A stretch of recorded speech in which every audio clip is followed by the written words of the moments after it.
Hi, so I think we've crossed about 100 participants, so we should begin. So good evening, everyone. Thank you for joining into the Global Biofuels Alliance Knowledge Webinar Series. This is the second part of a five-part webinar series. We completed the biomethane webinar last month. This one is focused on SAF. Next month, we will have a webinar on marine biofuels. And we're happy to inform you that we will have speaker from the International Maritime Organization as well. So we look forward to seeing you there. That will be followed by two more webinars in October and November on ethanol and biodiesel. We hope you will join us there as well. The reason that we're doing this is one of the core initiatives of the Global Biofuels Alliance, which is the Biofuels Workshop Series. And the idea is to support capacity building and provide a platform for exchange of ideas um, and connect industry and academicians to experts in the field and advance capacity building and capability building both in biofuels. It's a long-ish webinar running slightly over 3 hours. We will start with Mr. Monterio. Uh, we will have a Q&A session after four speakers have completed the presentations, and then one longer Q&A session towards the end of the webinar. Um, I would like to now invite Mr. Monterio. Just a quick introduction about him. Mr. Monterio is the Global Market Engagement Lead at S&P Global Commodity Insights. He's led strategic engagements with key players across commodity industry. He's been instrumental in educating the market on Platts pricing methodology, offering valuable market insights and intelligence, and fostering commercial collaboration. With over 15 years of experience, with 12 of them in the energy sector, he holds an MBA from IMD and a bachelor's degree in mechanical engineering for IFBA. Wesley, invite you, and the floor is yours now. Thank you. Thank you very much, Isha, first for the invitation to be presenting here, as well as for the introduction. Good morning, good afternoon, good evening, everyone. I'm going now to share my screen here for us to talk about SAF, the market development, as well as the price mechanisms associated with.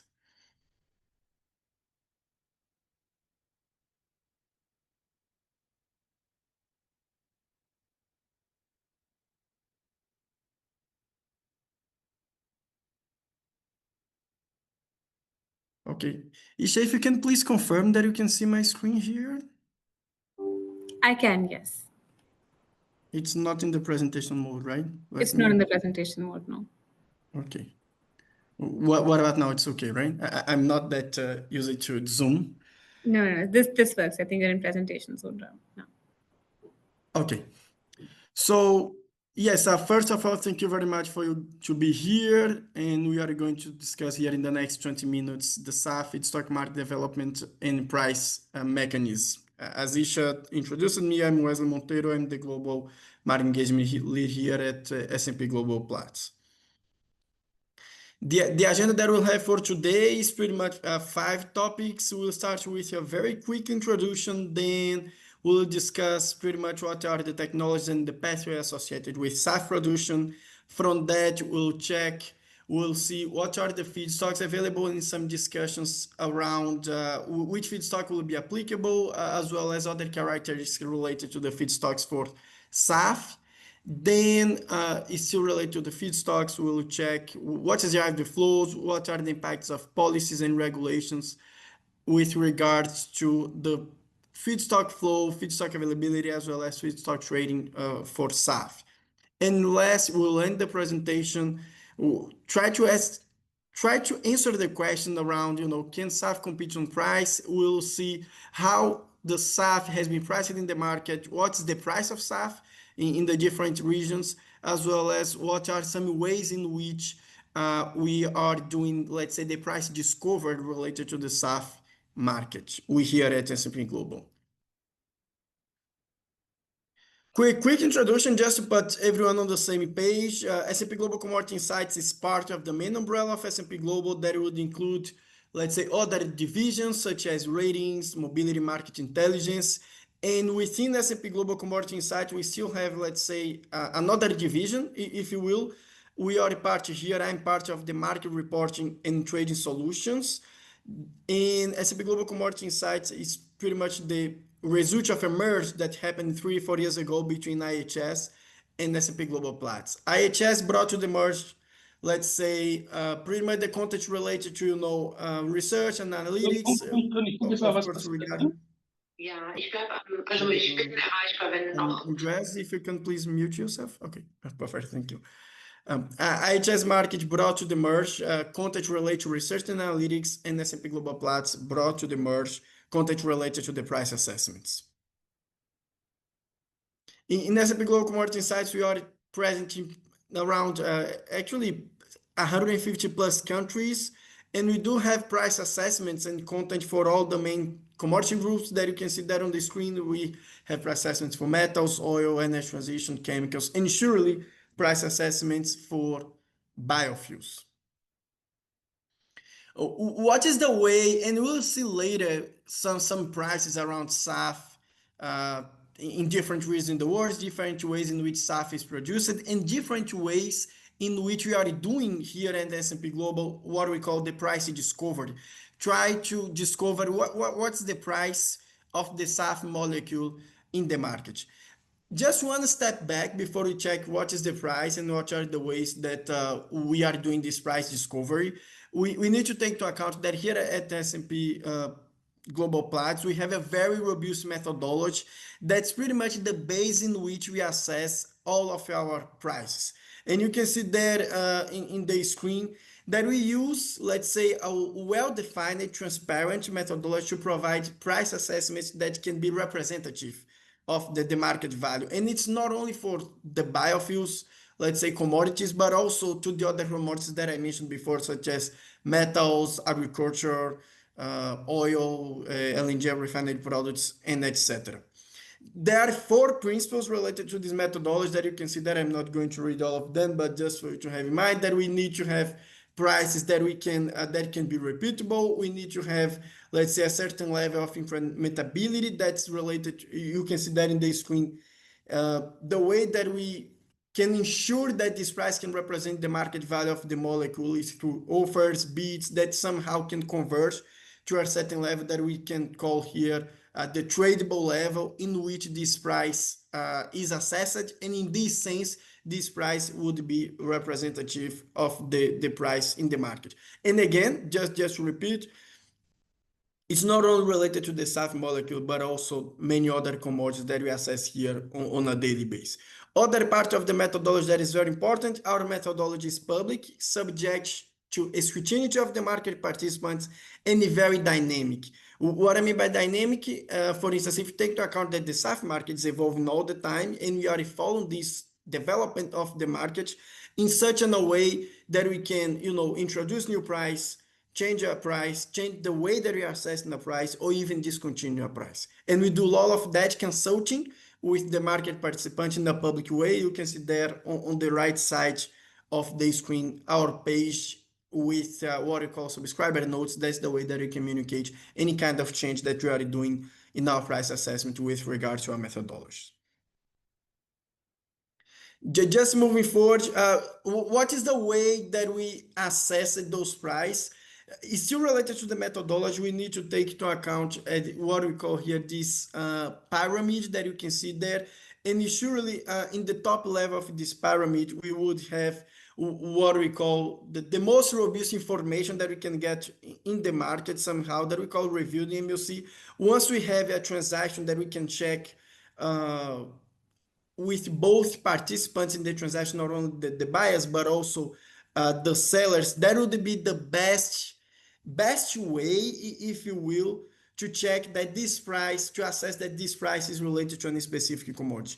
Even though once the market is not liquid yet, we still can have an assessment of the price. We still can do a price recovery, and this would be, the bottom of the pyramid that you can see that is related to indicative price, previous trades, tender results, etc. That we can use, as well as some market information that we can use while we don't have any specific transaction to still assess the price of a specific commodity. And this can be used, for instance, for the SAF molecule price. So can be a little bit more complex of that, but it's just an introduction of the way that you assess the price before we discuss the price mechanism that we will discuss moving forward. Just being aware of the time here. The next topic that I said during the agenda is how SAF is made today and what could transform it tomorrow. We know that we have pretty much three main ways in which SAF can be made, right? We can split in half a pathway, ATJ pathway, and in the end we can split in the least conventional ways of making SAF. We can include in this third category, for instance, the eSAF, the PTLs, etc. What you can say about that today, HEFA is still the predominant one. It's 90 to 95% of the market when we take into account the SAF molecule that is produced. But of course, HEFA has its own limitations, even though the technology is proving, the refineries, the production sites are at scale. There is feedstock available. Is still with of course, the bottlenecks that we know in the industry. And also HEFA would be at the same time, let's say, capex wise, opex wise, it will be the cheaper one. But HEFA pathway, most of the times, the SAF molecule produced has a higher CI. That's we came to the second one, the HJ. We know that some countries such as India, Brazil, and United States can leverage the infrastructure that exists today for the ethanol, as well as the expertise that the industry has been developing in those countries related to the ethanol produce to produce SAF with this route that we call here ATJ, alcohol to jet, or ethanol to jet. Of course, there are some difference between the two. But an ethanol to jet has also its own advantages and disadvantages. The third option is SAFs, PTLs, the least conventional pathways, can also present some disadvantages that's related to scale, to the higher capex, as well as to the higher opex associated with. But those, let's say, alternative pathways of producing SAF, they also have this own advantage that's related, for instance, to the lower carbon intensity associated with. Moving forward, we can check here the three main charts. We are projecting to have a global sustainable aviation fuel consumption in 2026 around 80,000 barrels per day. Surely most of this demand is still in the European countries and United States, but also we can see that the biggest growth between 2025 and 2026 would be not in those countries, would be in the rest of the world. Brazil started approved last year the Fuel of the Future. The country is at this moment to work on the regulations. Some countries in Asia as well established some policies. Singapore is pretty well is more advanced, let's say. Japan and Indonesia, those countries have put some regulations to try to drive the SAF demand. And that is also that we need to discuss, even though it's still like not in the level that the industry would like to have, but there are some voluntary demand as well to be complement to this demand that you can see there. The last thing that I would like to mention this slide is that perhaps because somehow the discussions around energy transition as a whole and surely related to biofuels are not this year in the same level that it was last year because of the change in the world. And we can see that in the last chart on the screen that the growth in 2026 would be lower when we compare even to the growth in 2024, and surely the growth in 2026 would be lower as a percentage than the growth in 2025. We are projecting as well the share that each of the pathways will represent in the main, let's say, the SAF production. And that's what you can see there in the left side of the screen, this chart. Because of the advantages and disadvantages of each pathway, we are projecting that 2050, pretty much each one of them will represent around a third of the SAF production. HEFA will have 33%, ATJ will have 33%, and the other SAF that includes the alternative pathways, between those, the ones that I mentioned before, would be 33%. We can see that in this decade, let's say we still have 5 years from now, in the end of the decade, HEFA pathway will be still the main one, with ATJ gain some momentum, and the next decade, ATJ will be the one that will represent ATJ, and not the SAF pathways will be the one that will present the biggest growth. What I also like to compare is that, and of course, it can trigger some discussions around the SAF volume that's necessary, as well as the carbon intensity that you are aiming to achieve, especially when we compare to jet. But if you look to the picture in 2050, we are projecting that the SAF volume will still be representing around 20% of the jet fuel consumption. That means, of course, there will be still a huge market for the Jet A, Jet A1, the fossil fuel versions of the jet fuel.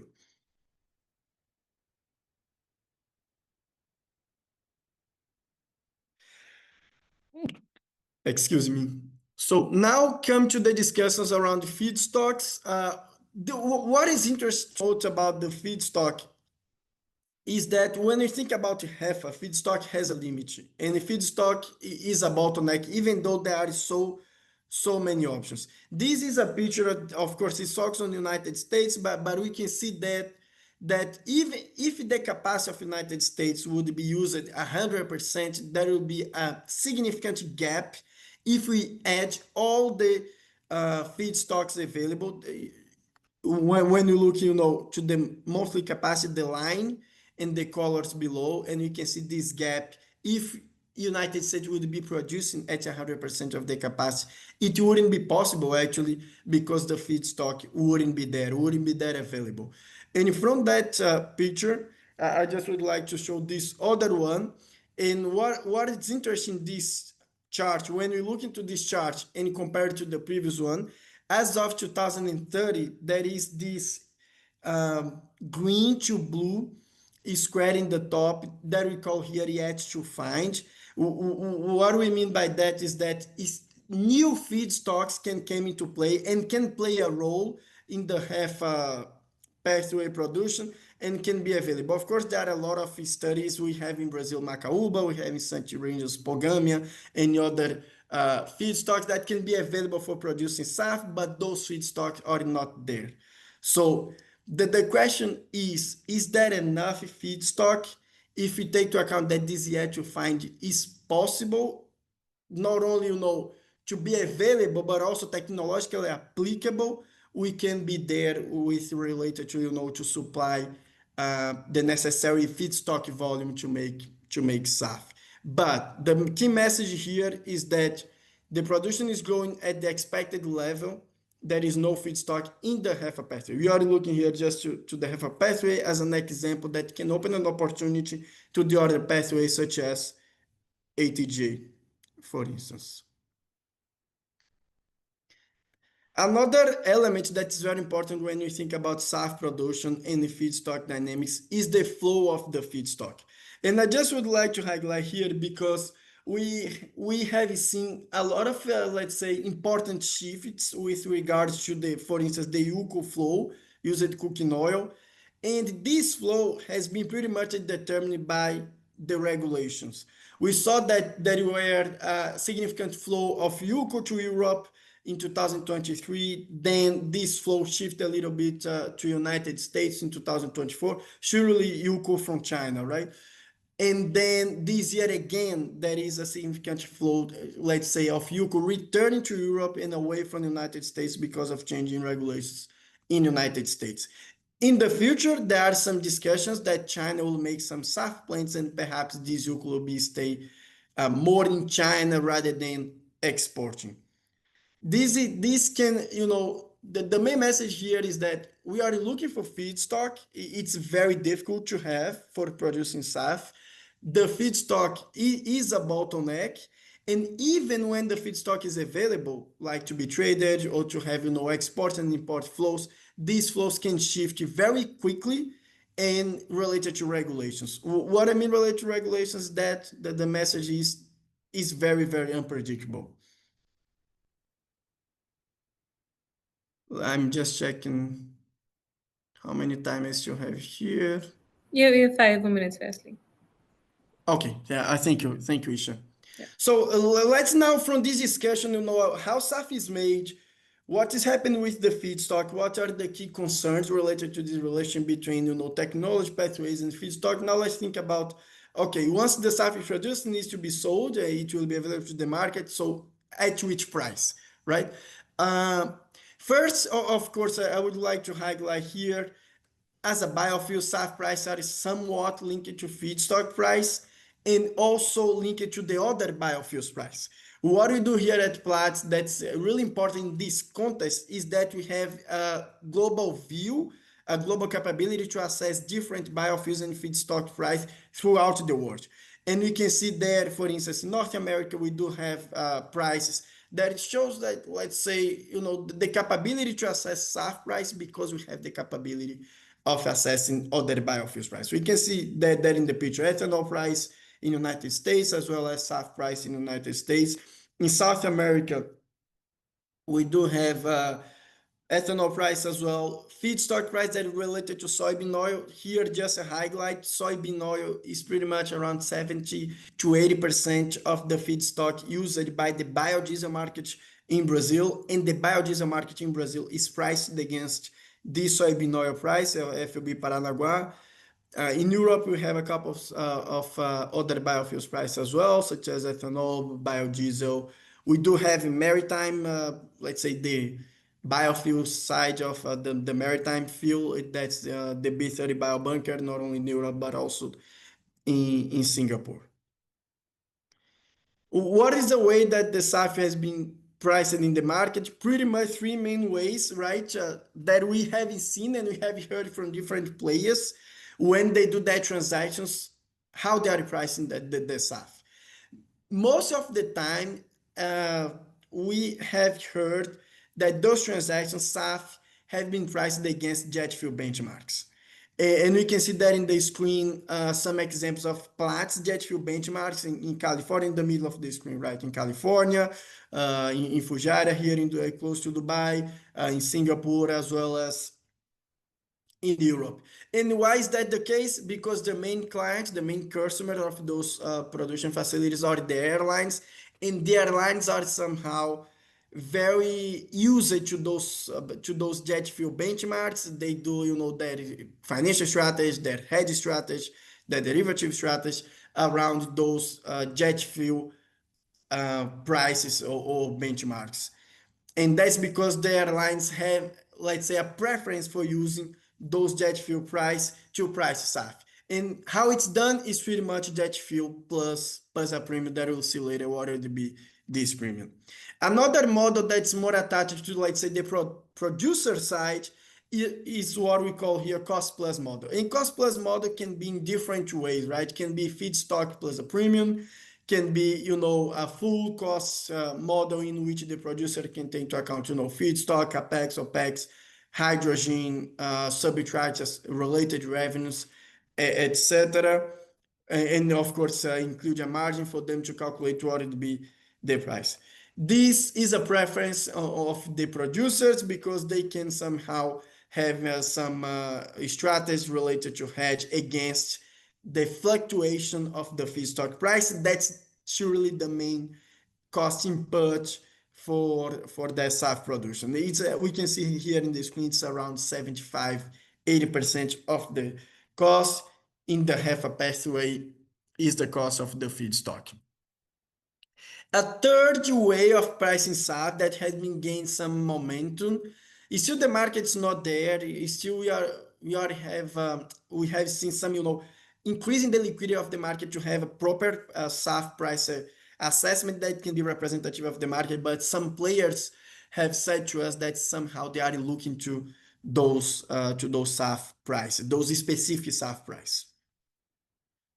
While the market is evolving, we have launched a couple of SAF price. We just need to first differentiate between the cost-based SAF price and the market-based SAF price. We have cost-based SAF pricing in three main regions. You can see that in the screen: Europe, United States, and Singapore, straight Southeast Asia, as well as Northeast Asia. And we do have now market-based SAF price. The SAF price that is assessed, consider the transactions that are happening in the market in two main regions, in Europe and in United States, while in Southeast Asia we have pretty much a middle.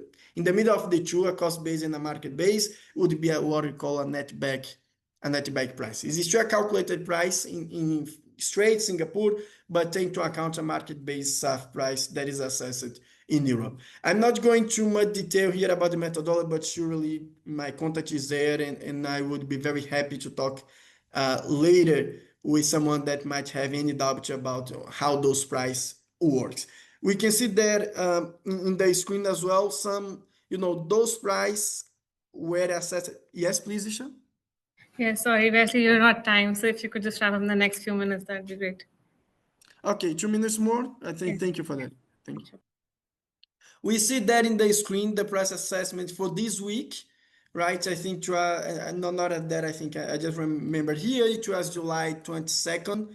The SAF Northwest Europe in dollars per metric ton, $2,000 per metric ton. It's a price CIF. In United States, we do have the price in cents per gallon, and we assess in United States the price of the SAF. It's called that in this screen SAF CA versus Jet LA Los Angeles, and this is the premium between the SAF and the Jet.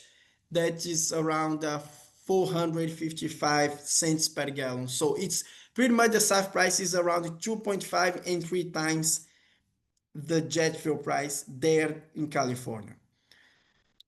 Just to end the presentation here, I would be very happy to answer any questions that you might have later. Thank you very much, Isha. Back to you. Thank you, Wesley. I'll not take any more time and introduce our next speaker, which is Mr. Go. Dr. Go, I'm sorry. Dr. Go currently serves as the Program Officer for Bioenergy at IRENA. And prior to this, he's held various roles in international organizations, research institutions, and government agencies, and worked on programs and projects related to sustainable bioresources and bioeconomy. Dr. Go, floor is all yours. I would also like to highlight that he's a part of the expert committee of the Global Biofuels Alliance that is focused on supporting the country of Mauritius in developing a biofuels-focused policy framework. Over to you, Mr. Go. Thank you. I can see your screen, but it's not in the slide sharing mode. Yeah. Yes, you can see it now. Thank you. Great. So I hope you can hear me well. Thank you very much for having me here today. My name is Junsheng Go, currently serving as a Program Officer for Bioenergy at International Renewable Energy Agency, IRENA. So in this session, we will explore how bio-based SAF could play a role in decarbonizing aviation in Southeast Asia, which is a region rich in agricultural resources while growing rapidly. We will draw insights from our recent report on sustainable aviation fuels in Southeast Asia, a regional perspective on bio-based solutions. The report is rather comprehensive, covering feedstock, techno-economic analysis, and also policy discussion. However, due to the time constraint, today we will focus only on the feedstock sourcing. Well, let's begin by setting the scene. Before we dive into the report, let me bring in a quick insight from another IRENA study with the title Decarbonizing Hard-to-Abate Sectors with Renewables. There's a compact table in this report that helps to set the stage. Now, as you can see here, it shows different options or solutions we have to decarbonize the hard-to-abate sectors. And this clearly shows why biofuels are in the spotlight when we talk about decarbonizing aviation. Well, aviation is a hard-to-abate sector in terms of greenhouse gas emissions, meaning that it's particularly challenging to decarbonize because The aeroplanes cannot easily plug into renewable electricity or use batteries for long-haul flights. So among all the solutions out there, biofuels emerge as not just technologically ready, but also very relevant and well-suited for aviation, right alongside other difficult sectors like shipping and chemicals. I understand that you are going to have another session on maritime biofuel, which is also very relevant. Well, biofuels offers a drop-in replacement for conventional jet fuel in this case that can reduce life cycle emissions and while all being compatible with existing aircraft engines and also infrastructure. Right, so Southeast Asia has a unique opportunity to become a major player in the SAF industry with its abundant tropical agriculture and biomass resources. However, realizing the potential could be very challenging. It involves navigating a range of technical, economic, and also policy challenges. So the key question is, how much SAF could the region realistically produce? I think Mr. Montero just now already pointed out that feedstock indeed is a key factor here. So to understand how much sustainable aviation fuel Southeast Asia could produce, we need to consider feedstock availability. Sorry. Yeah. Now, this graph shows the technical potential of SAF from residues and waste, agricultural residues, forestry residues, and etc. Considering 100% of full mobilization of all available residues and waste. So at first glance, the region seems to generate enormous quantities of agricultural waste, like rice straw, oil palm biomass, palm oil meal effluent, coconut husk, sugarcane bagasse, you name it. Now there is also used cooking oil, UCO, and also other residues that could be converted into jet fuel. So theoretically, all these waste and residues could be turned into millions of tons of SAF. But in practice, much of these residues already have uses. They might be returned into fields as fertilizers, used for animal feed, or even burned for heat and power. So in this report, we further exclude the already used biomass to get a better estimation of feedstock potential, and we call this technical potential. However, we must also consider that collecting and converting these residues is not always economically or logistically easy. There are many other non-technical factors, such as reluctance of the agriculture players to venture into this business due to other more convenient options, such as returning these residues to the soil to recover the nutrients and carbon, or use it for other purposes on site, including conversion to electricity, heat, or biogas. So as such, we are eager to look into a different scenario, perhaps closer to reality, if only half of this potential can be mobilized effectively. And these are represented in the graph here by the light green bars. As you can see, it's about 50% less. So beyond the difficulty in mobilizing these resources from the sites, we also have to consider competitions for these resources for other products. For example, the maritime biofuel that mentioned several times just now. These different demand will likely increase the competition for feedstock in the future. And also we have competitions not only from the energy sectors, but also from, for example, the biochemical sectors and also biogas. For biochemicals, like for example, people may want to produce bioplastics to replace fossil materials, and this requires enormous volume of bio-based feedstock. And when it comes to carbon consideration, right, we also want to reduce carbon. One option is to use biomass, these residues to produce biochar for soil enhancement and also carbon storage. So in short, not all these residues and waste are truly available for jet fuel only, for SAF only, right? When you consider all these competing uses. It's very important to keep this in mind because for IRENA, we focus very much on the long-term and also comprehensive energy transition. So it is important to see how this feedstock being used for different purposes to achieve the most optimum outcome. So we then project this development in different scenarios. So let's say if we compare this with projected demand in the 1.5-degree scenario, which means we achieve a very high degree of decarbonization, which are represented here, the gray dots, if you can see on my slide.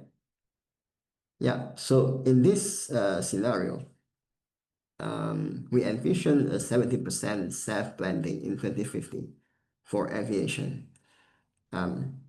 As you can see here, many Southeast Asian countries would still face a gap in meeting their future jet fuel needs. It is clear that for a country like Malaysia, domestic residues and waste would fall short of the 2050 demand. And for countries with large future demand like Thailand, Vietnam, and the Philippines, unless we can achieve extraordinarily high collection rates, otherwise it's difficult to have enough feedstock for bio-based SAF to fulfill the local demand. And for Indonesia, as you can see here, the country with the largest potential, even reaching 70% SAF target will require a very high percentage of mobilization of available agricultural waste and residue. So basically collecting every technically available biomass from the field. And that's not very realistic, especially as we have noted some of these materials are not easy to collect or already used elsewhere or maybe used for something else other than just biofuel or biojet fuel. So an important takeaway here is residues and waste can provide a large amount of feedstock for SAF, but probably not all of it, if we are aiming to fully decarbonize the sector and also considering competitions from the other sectors. And if we factor in the immense demand from Singapore, which is also mentioned several times just now by Mr. Montero, things can get even more complicated, right? At the moment, Singapore is already importing new coal from neighboring countries and even from China. So as these countries begin exporting this feedstock to meet Singapore's need, the pressure for the country to achieve its own decarbonization target will become even more challenging. Now we know that relying solely on residues and waste is not a silver bullet for meeting SAF demand in most Southeast Asian countries. And in this situation, it seems that it's unavoidable or very high likelihood to have energy crops come into play if we are talking about a high degree of decarbonization. So energy crops refer to plants grown specifically for fuel. If energy crops will be necessary to fill the gap, we have to be careful, very careful with a huge caveat. The cultivation of these energy crops must be managed with extreme care. Why I say we have to be careful is because we have to focus on overall land use sustainability and also efficiency. So in simpler language, if we're going to plant fields or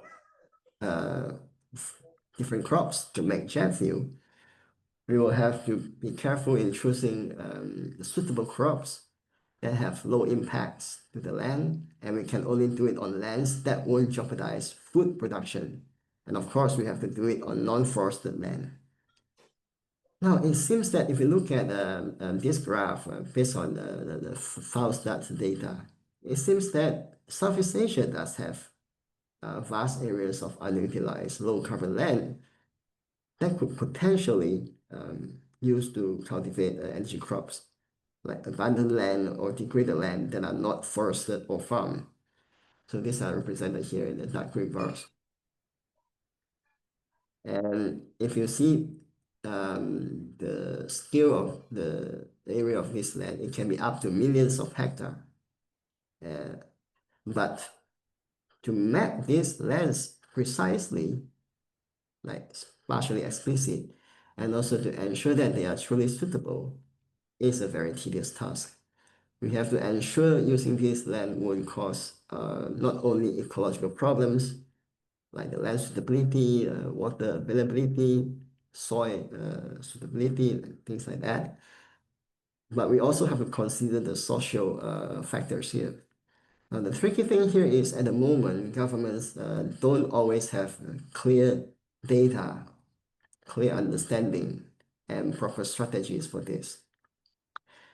So clearly, if we want to plan toward energy crops, we must have proper understanding of landscape management, land conditions, and also land use dynamics. And we have to be really careful to have a comprehensive approach to ensure that we cover the needs of food, energy, and ecological services. And it basically means that land use planning in a holistic way that cover across the entire landscape. We may even explore linking SAF crop cultivation with restoration and conservation goals, meaning that, for instance, planting energy crops that also help to restore degraded land, or planting in ways that also support biodiversity and local communities.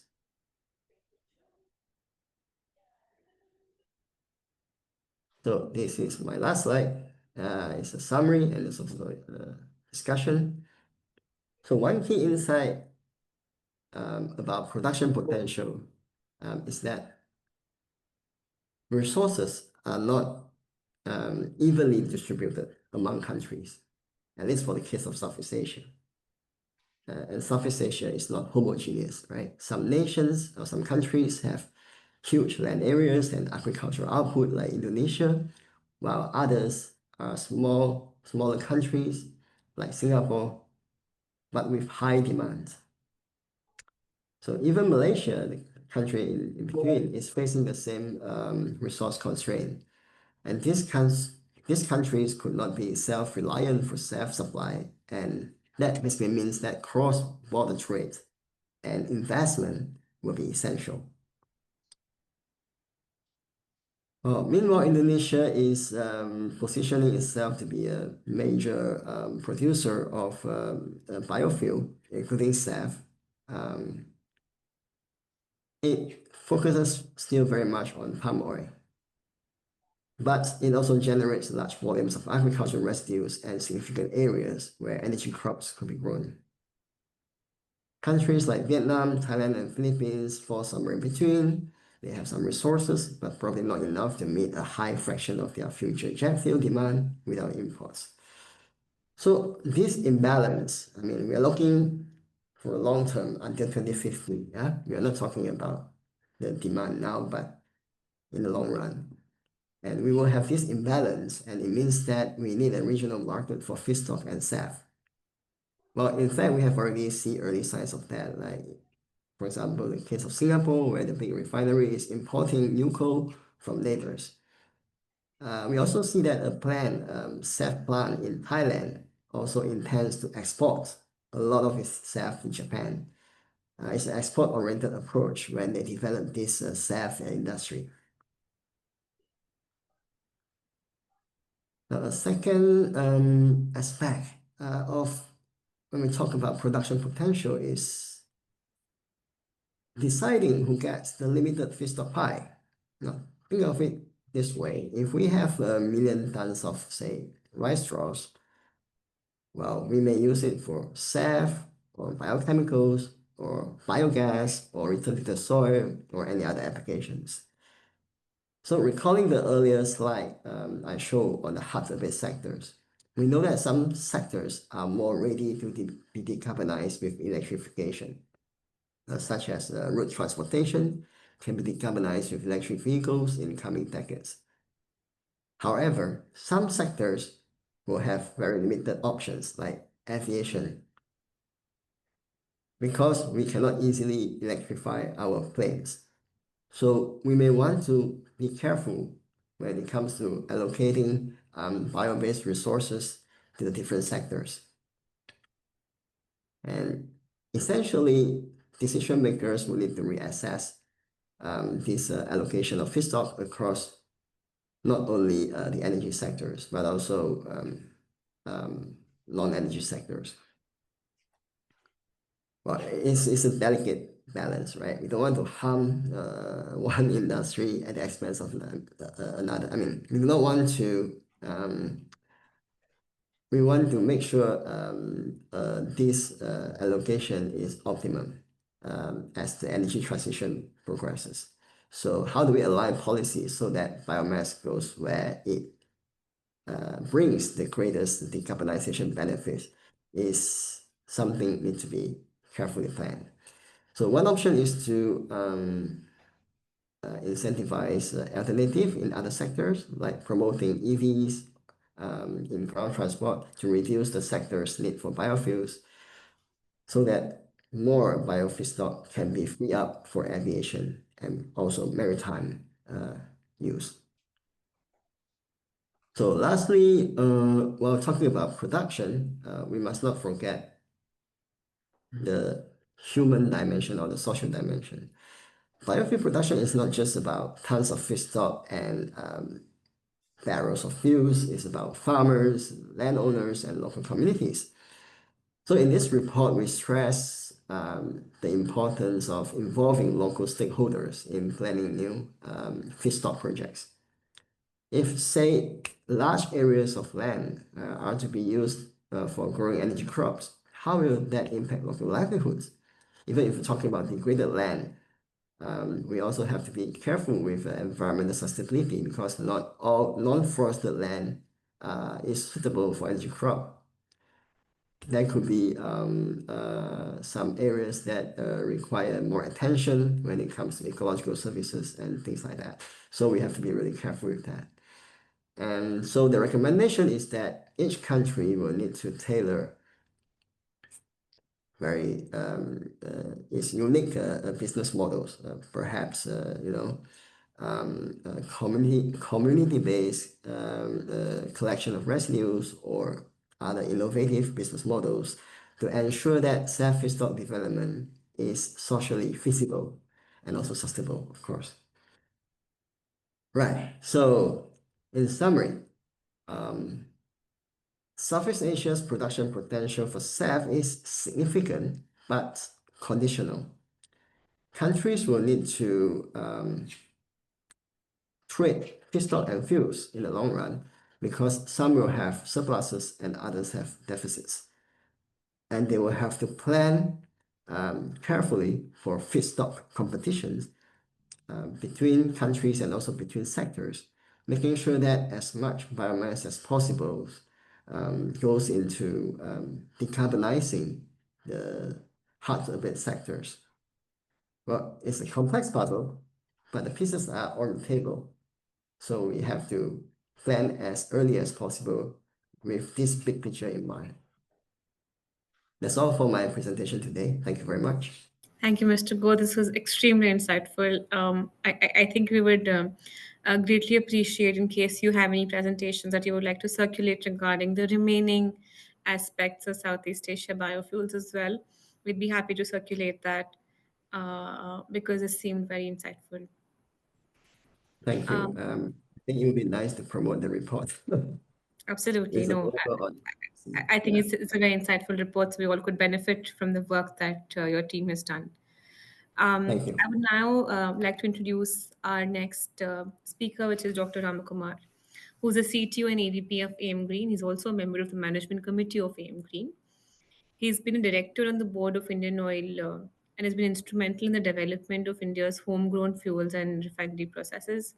He's, of course, a very strong part of the Indian Federation of Green Energy, especially the SAF initiative, and features on MNRE's National Expert Committee. He's been responsible for over 150 research publications and a sizable number of granted patents.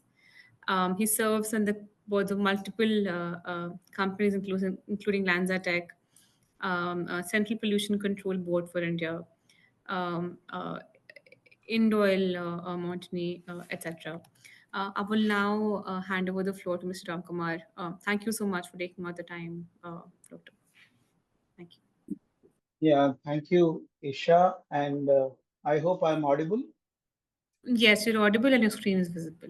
Thank Yeah, you. so very good morning, good afternoon, and good evening to all the participants uh, for this GBA seminar on SAF.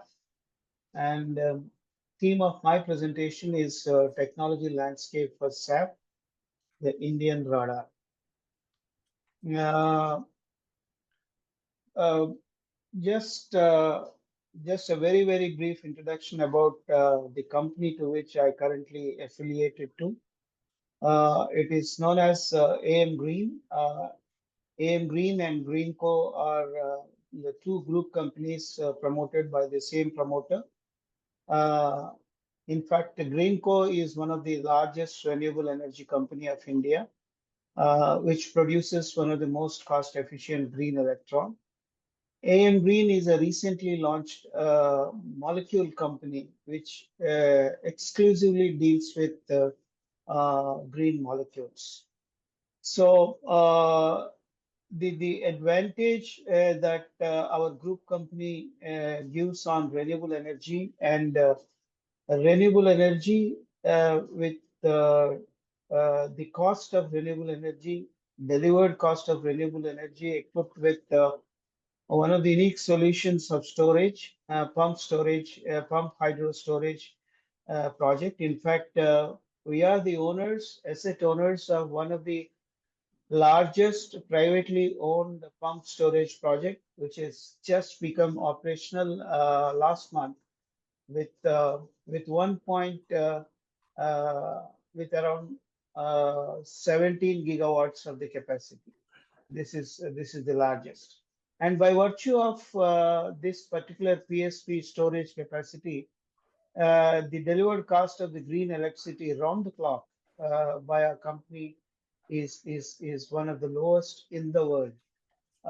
So, backed by such an advantage of very cost efficient green electron, we are now embarking upon to deal with many of these electrons into molecules, whether it is green hydrogen, green ammonia, uh, green chemicals, methanol, SAF. We intend to be a key player in the SAF domain, not only for India, but for the entire Southeast Asia, and we have export ambitions to Europe. So this is that PSP project in the southern part of the country, which has just gone critical. This is having two greenfield upper reservoir and lower reservoir. It's such a huge water battery uh, wherein the excessive power will be stored by pumping the water in the from the ground reservoir to the upper reservoir.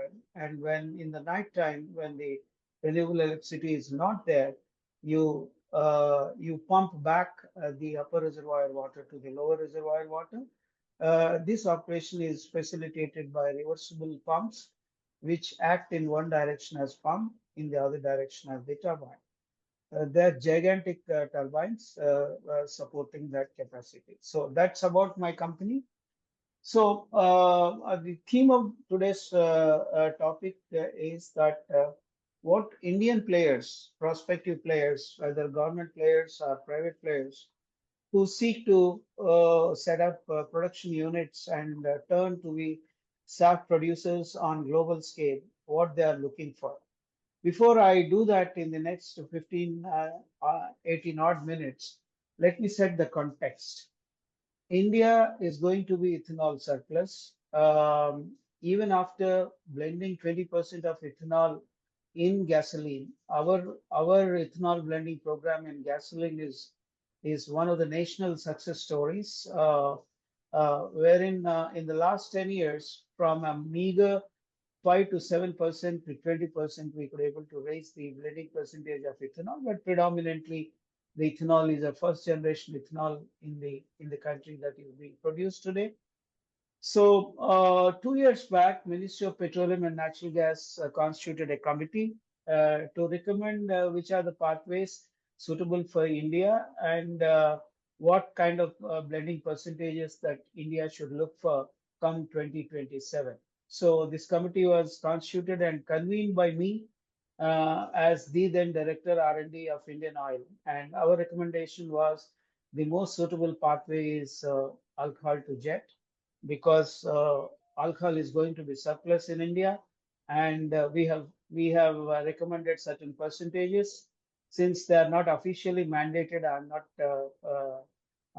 not really giving the numbers to you, but it varies anywhere between 10% by 2030. So, however, the since alcohol to jet technology is not commercially proven as yet anywhere in the world, the first semi-commercial pilot plant, which has the mechanical completion has been done, was in US in Georgia by LanzaZ, a group company of LanzaTech, and it is about to be operational, but still not operational. So many Indian players, in the absence of a commercially proven unit of ATJ, they are resorting to IFA and UCO processing, and large refiners of the country. Most of them are, majority of them are in government fold, government of India owned refineries. So they all are resorting to co-processing of HIFA and UCO to meet that initial targets, blending targets, which may kick off from 2027. And India sees that FTSPK, Fischer-Tropsch SPK, would be a long-term GTL option because technology maturity is still not there. This is in spite of the fact that there are certain recent ESAF mandates in EU from 2030 onwards. So this is the context. In this context, what are the technologies that specific technologies that India is looking for? Various players. My own company is also looking for some of these technologies. I would like to put a disclaimer before I start these slides that whatever global multinational licensors, process licenses of these technologies, I have extensively used the information of these respective licensors, which is openly available in the public domain. So that is the disclaimer that I want to say. So the first generic pathway is sugars to ethanol and ethanol to SAF.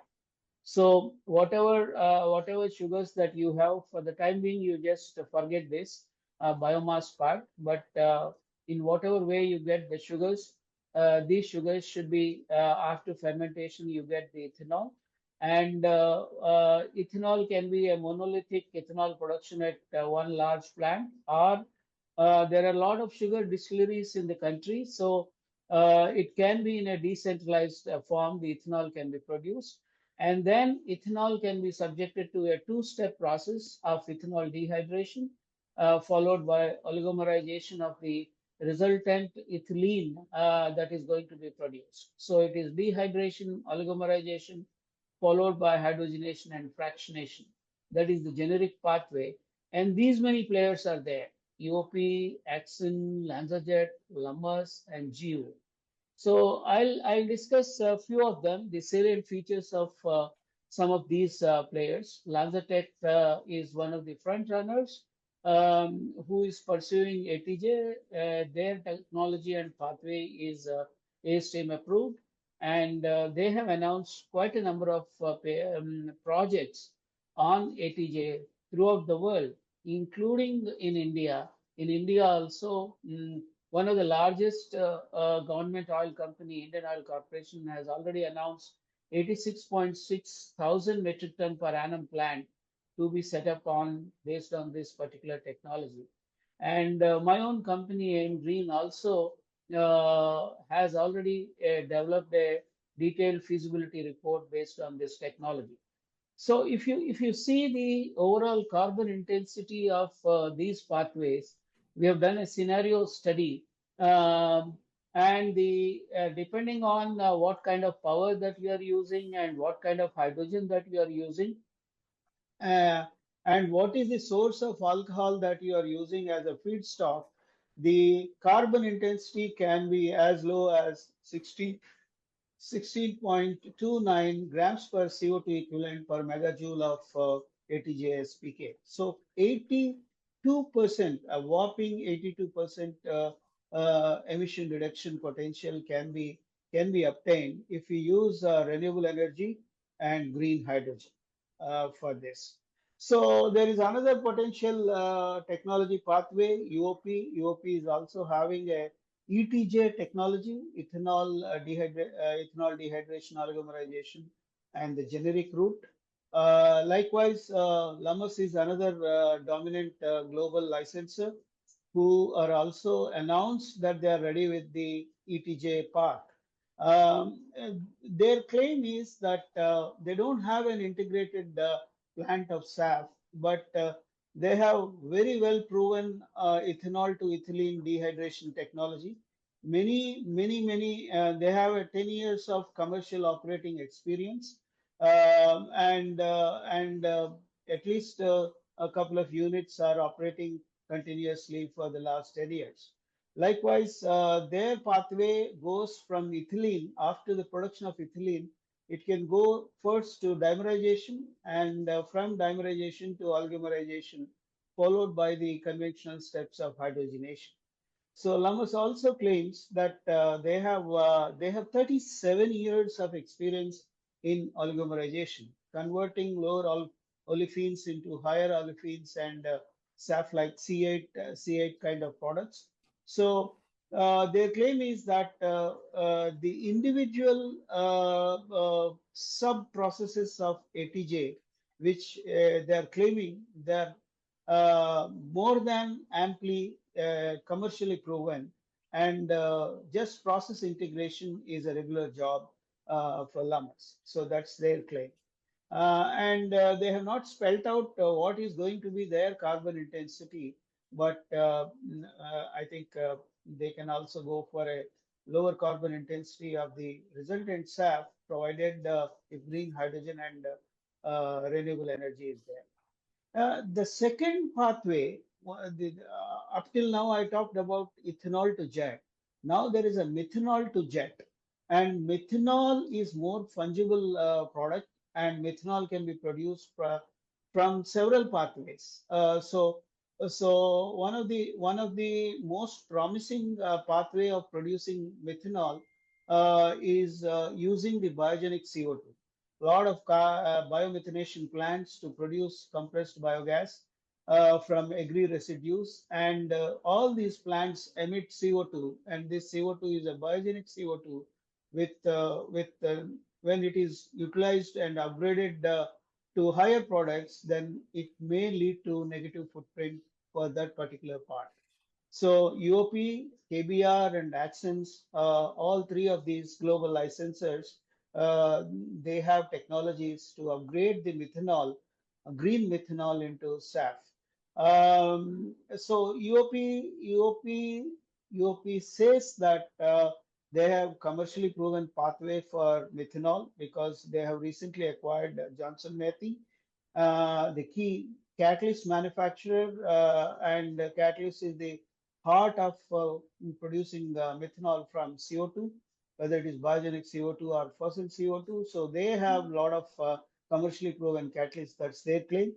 Then methanol can also be produced in a decentralized way, hub and spoke option. So economies of scale can be easily achieved, and more so, the project developer will have flexibility of individually valorizing each of these products. Like methanol can be valorized separately.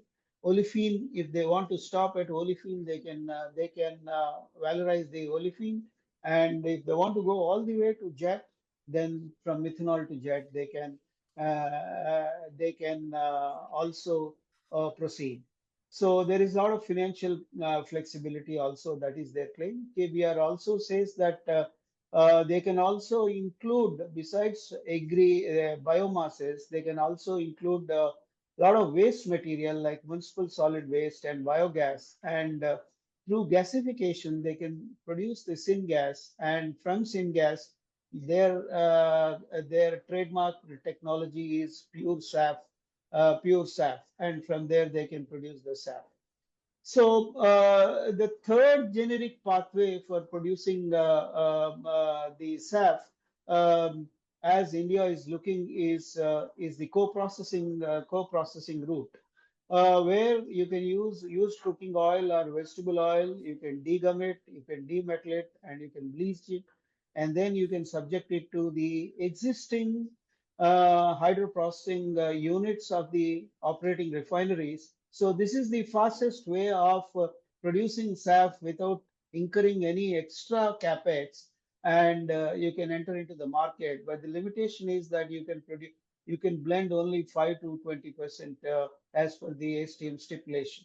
But India is even 5% blending from 2027 to 2030 is really going to take care of the Indian aviation emission footprint. So co-processing is a very, very potential pathway of producing SAF in India.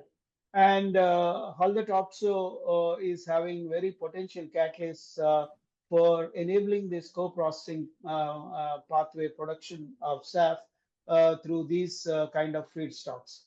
I want to specifically talk about one Indian indigenously developed technology. This is by National Institute called Indian Institute of Petroleum. This is a CSIR institute, and they have developed a single pot process of using HEFA or HEFA kind of feedstocks, but it is only one short process wherein all the chemical steps of deoxygenation, isomerization, selective cracking, all these things will happen with one proprietary catalyst in one single reactor, and they will get biojet fuel with C9 to C15 and diesel range. And they claim that one of the USPs of this technology pathway is that it is highly aromatic rich SAF, so that you don't need to require to add additional aromatics to meet the ASTM specifications, which is mandatory in low aromatic or non-aromatic SAFs that other ATJ pathways SR produces. One of the last slides that I would like to take is a very, very interesting technology pathway. This is a US startup owned by an Indian scientist by the startup company called Visolis. It is, by the way, the IIP pathway is in advanced stage of ASTM approval, whereas Visolis technology is they just embarked upon ASTM approval. So in this technology, they have a biofermentation as the first step of various sugars or sugar-based starches, and the intermediary product that they produce by the microorganism, the curated microorganism that they are using for fermentation, the so-called yeast, is MVL. They have a patented intermediate called mevalonic lactone, that is MVL. And from this MVL, through catalytic upgradation, they can produce highly aromatic rich SAF. In fact, they can produce 100% aromatic SAF, or they can control the, as per their claim, they can control the degree of aromatization in their final product. So this seems to be interesting and different from rest of the pathways, but how this would be scaled up and how fast they can get the ASTM approval, that is moot point. So as far as India is concerned, many producers are looking, both the government companies and in private sector, they are looking all sorts of technologies from the global technology players, and I have not included all the technologies for paucity of time, but I have just introduced you to the pathways which are potentially likely for adoption by one or the other player in the country. So to sum up my presentation, Indian SAF technology landscape, all leading ATJ and co-processing pathways are in the reckoning. In the short term, much the same way as that of global trends. Initially, we might go for a co-processing process of HIFA, but I think in the long run, in the medium term also, by 2030, I think we will resort to ATJ as one of our major production pathway. Methanol to jet is also coming to the fore. Ethanol to jet is a front runner, I told you. Major refiners are actually going for co-processing. FTSPK, we feel that as far as unless the gasification step is properly matured and scaled up, FTSPK is going to be little far away option. Indian Institute of Petroleum's indigenous single pot technology to convert HIFA into aromatic rich SAF and another interesting technology are also on the radar. I think I'll stop my presentation here, and thanks GBA and Ministry of Petroleum, Natural Gas, Government of India for giving me this opportunity. Thank you, Dr. Ramkumar. That was very insightful. I would now like to invite Professor Purkashani, and my apologies if I did not pronounce your name correctly. He holds the chair in energy engineering at the University of Sheffield and serves as head of your university's Energy Innovation Center. He's a general secretary of the International Flame Research Foundation and managing director of both the Translational Energy Research Center and the SAF Innovation Center. He's a member of ISCF Industrial Decarbonization Advisory Group, the Defense Supply Forum Working Group, and the Jet Zero Task Force SAF Finish Group. He was appointed OBE in the King's New Year Honours List 2023 for his outstanding contributions to net zero research and innovation. He will be presenting regarding the innovations in SAF on insights from research projects. Professor Purkashanian, would you be able to switch on your video? I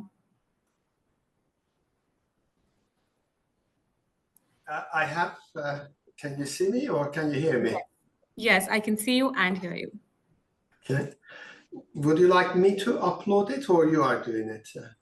I would prefer if you could upload it. It would be easier to navigate. In case you prefer that I upload, No, sure. I will do that, no problem.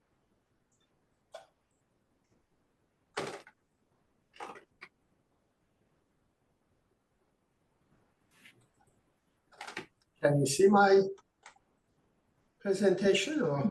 Yes, it's just come up. I can see it in normal mode.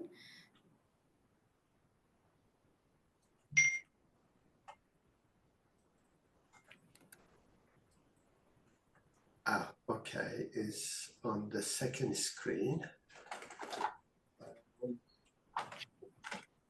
Sorry, let me just. Sure. Should I present it? Happy to do that. Sorry? Should I present it?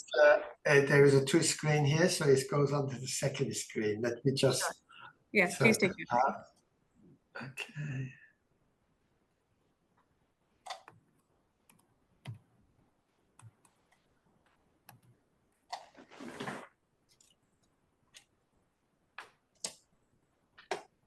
Let's see whether I can do it now.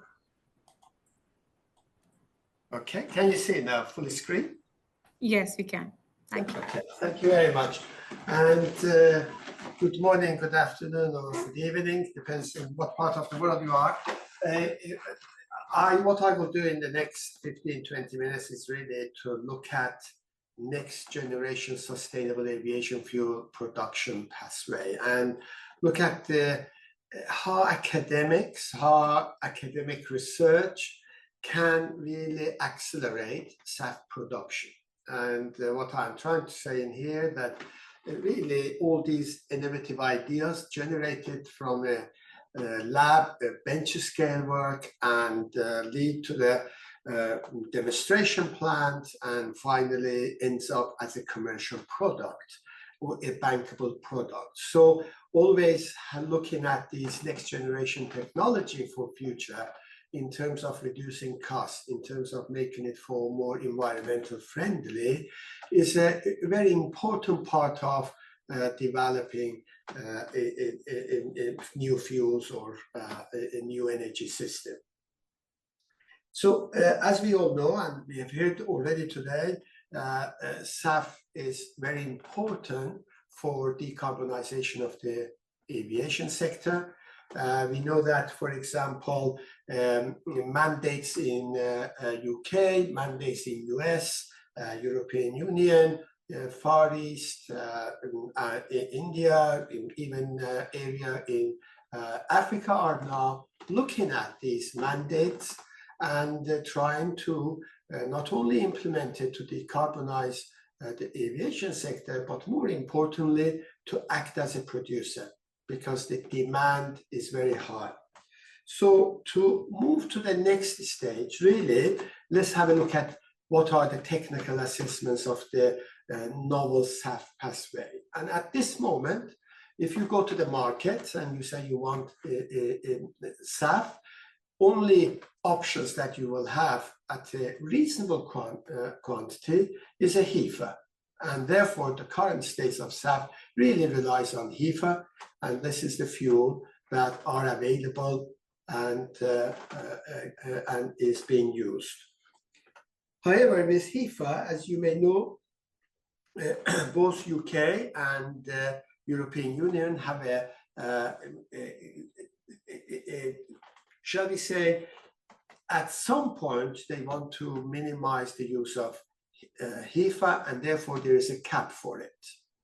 And for future, HEFA will be not a major SAF producers. But as the previous speaker mentioned, then there are other options available, alcohol to jet, and there are certain technical issues that has to be resolved and optimized. What is available, you can actually make SAF from alcohol to jet, and whether it is a methanol or ethanol, depends on the route that you produce, but also power to liquid. Power to liquid has great interest, interesting sort of route, because your feedstock is more or less available unlimited. And when I say unlimited, providing you have hydrogen, and this is green hydrogen, and you are capturing CO2, whether from combustion process or from direct air, you can produce fuel, SAF, using the power to liquid. And there are some other technologies coming in, and these are more of an advanced biological pathway. And we will look at these very briefly in the next 15 minutes.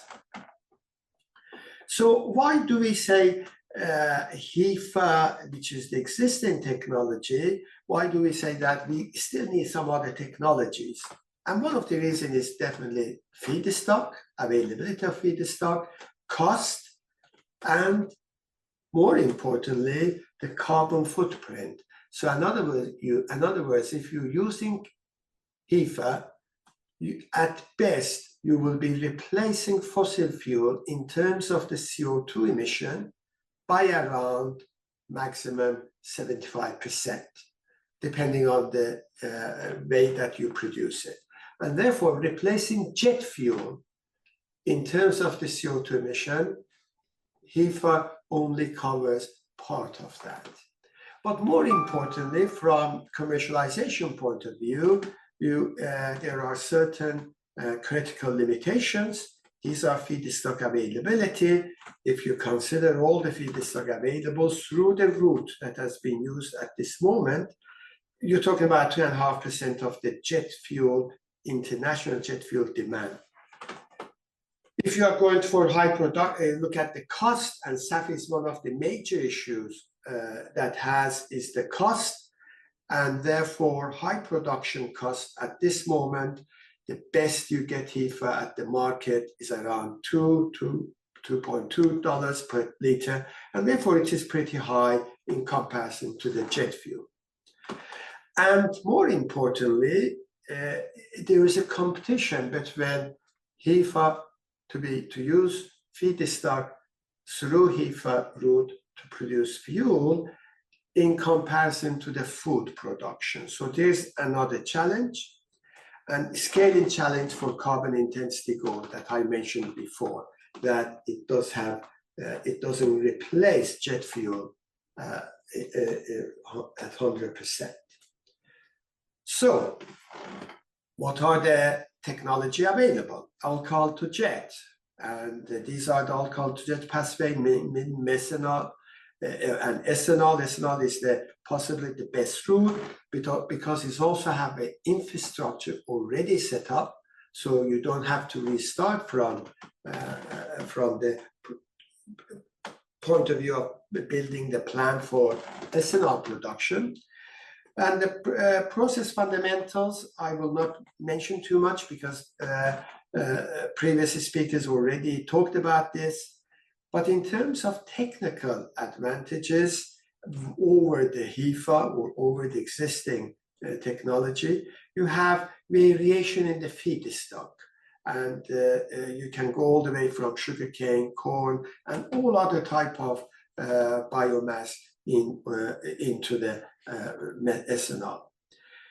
And more important, as I mentioned, utilization of the existing ethanol infrastructure and superior cold flow properties in comparison to HEFA, and more importantly, lower aromatic content.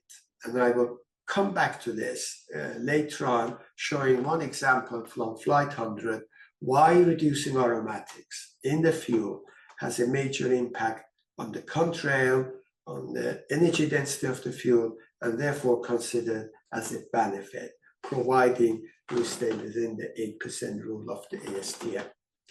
Key challenges, therefore, is how to bring in the multiple catalyst step to increase the capital intensity, higher hydrogen requirement than conventional refining, energy intensive distillation steps, and finally, if you do have a contaminated feedstock and flue gas, then you will end up with a catalyst deactivation, and that is an expensive process for replacement.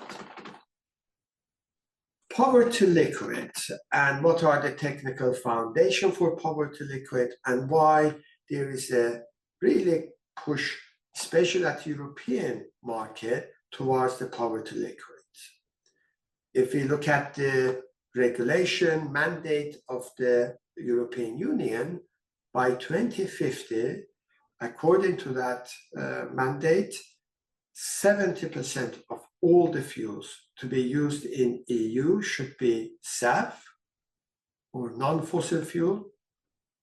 And out of that 70, 50%, or in other words, 35% of the total total jet fuel used in Europe by 2050 should be power to liquid. Power to liquid has many advantages, especially in terms of carbon footprint. Is produced from providing you use renewable electricity, and this can be excess energy that can be available. Solar, wind, or any other sort of renewable power, biomass, these BECCS. Water electrolyzer, whether it is PEM-based or alkaline-based. Carbon capture, whether you capture the CO2 from industrial or power generation, or whether it's a direct air capture or is a biogenic source, carbon capture has to come from there. And then, of course, having all those three feedstock, then you go through syngas production. And once syngas is produced, you go through typical Fischer-Tropsch process. So why we are not doing power to liquid? There are many challenges at this moment. And critical technical challenge is really relates to the extremely high electricity requirement. And especially if you are using a grid, electricity generating grid, you are dealing with very expensive power, and therefore the cost of SAF produced through this route will be very high. At this moment, especially if you are using reverse water gas shift reactor to convert CO2 to CO, because of the high energy requirement for the reverse water gas shift reactor, you have a lower overall energy efficiency. High capital cost because you have to involve electrolyzer, you have to involve Fischer-Tropsch, as well as of course, the reverse water gas shift reactor, and therefore capital cost is high. And CO2 capture energy penalty and cost, especially if you are using direct air capture. At this moment, direct air capture captures CO2 at really very high cost. And scale-up challenges for catalyst manufacturing and reactor design, still some of them are on lower TRL 7 to 9 and not a bankable product. Breakthrough technologies are coming through because of these mandates that accelerates production of the SAF through power to liquid, and therefore there are a number of promising innovations that is starting to show how to deal with some of these critical technical challenges. That includes, for example, high temperature CO electrolyzer. These are, for example, companies like Fuel Cell Energy in US are now working on solid oxide electrolyzers that will provide with the CO2 CO, and also some of these structured microchannel reactors that really improves the efficiency of the Fischer-Tropsch reactors. For example, companies like Green Lizard now working on advanced Fischer-Tropsch reactors that pushes the conversion to well over 75%.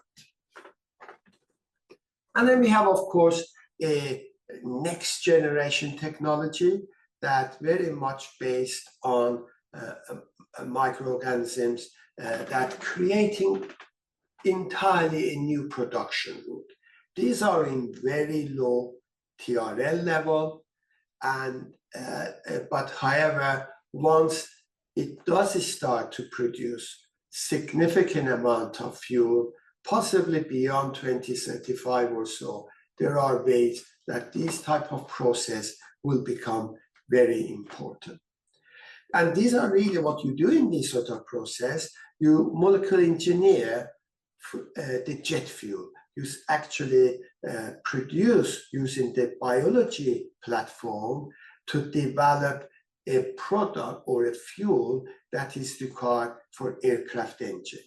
And the main advantage is that you produce fuel that engine manufacturers want. So in other words, you produce fuel for the engine rather than what was happening before, that engine produced in order to meet the requirement for the fossil fuel-based aviation fuel. Now, finally, to look at techno-economics comparison of the next generation SAF and look at in terms of the carbon intensity as well as the production cost, you see that a conventional jet, very cheap at the moment, you're talking about $0.5, $0.6 per liter available, but carbon intensity really high. Then you go to HEFA, cost is in comparison to conventional jet is high, but lowers the carbon footprint, carbon intensity, And as you move on to the next generation technology, you see those changes that taking place in terms of cost.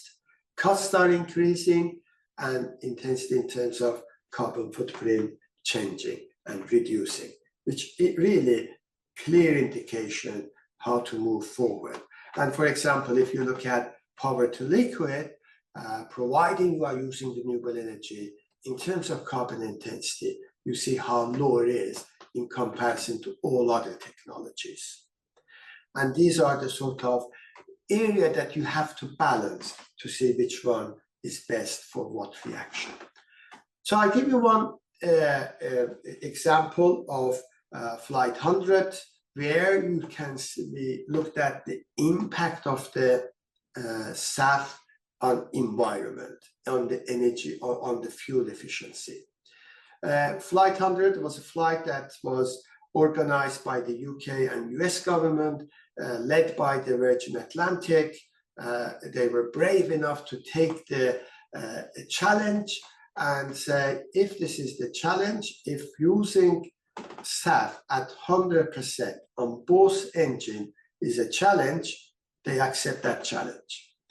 So we worked on this process as a part of the consortium led by the Virgin Atlantic for over a year. And then we did some work in our lab, our laser diagnostics lab for APU engine, using the SAF, HEFA SAF that we were going to use in the aircraft for the flight, and looked at the measurements coming through.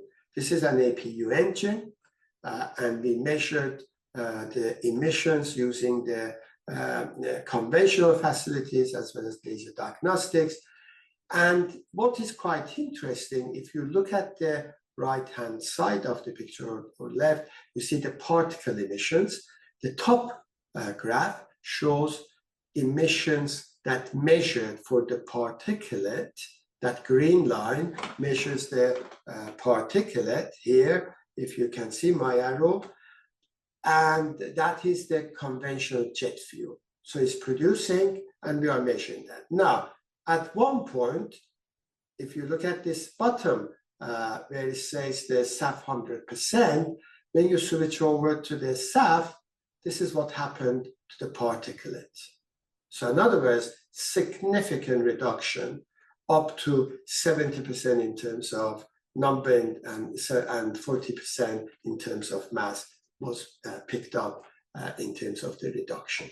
And if you look at this graph, you see how, for example, when we added aromatic SAC to the HEFA, you start seeing increase. These blue bars shows HEFA with 12% are SAC, and therefore that showed increase in the properties, in the emissions level. NOx level and other gases didn't change much, but again, if you look at very interesting data that we obtained, that when you look at fuel consumption, when you switch over from jet fuel to HEFA, the fuel consumption reduced by around 1.5 to 2%. You may say that's a very small number, but if you take that into account for all the fuels that are used at international level, that is a huge amount of fuel saving if you switch over to SAF.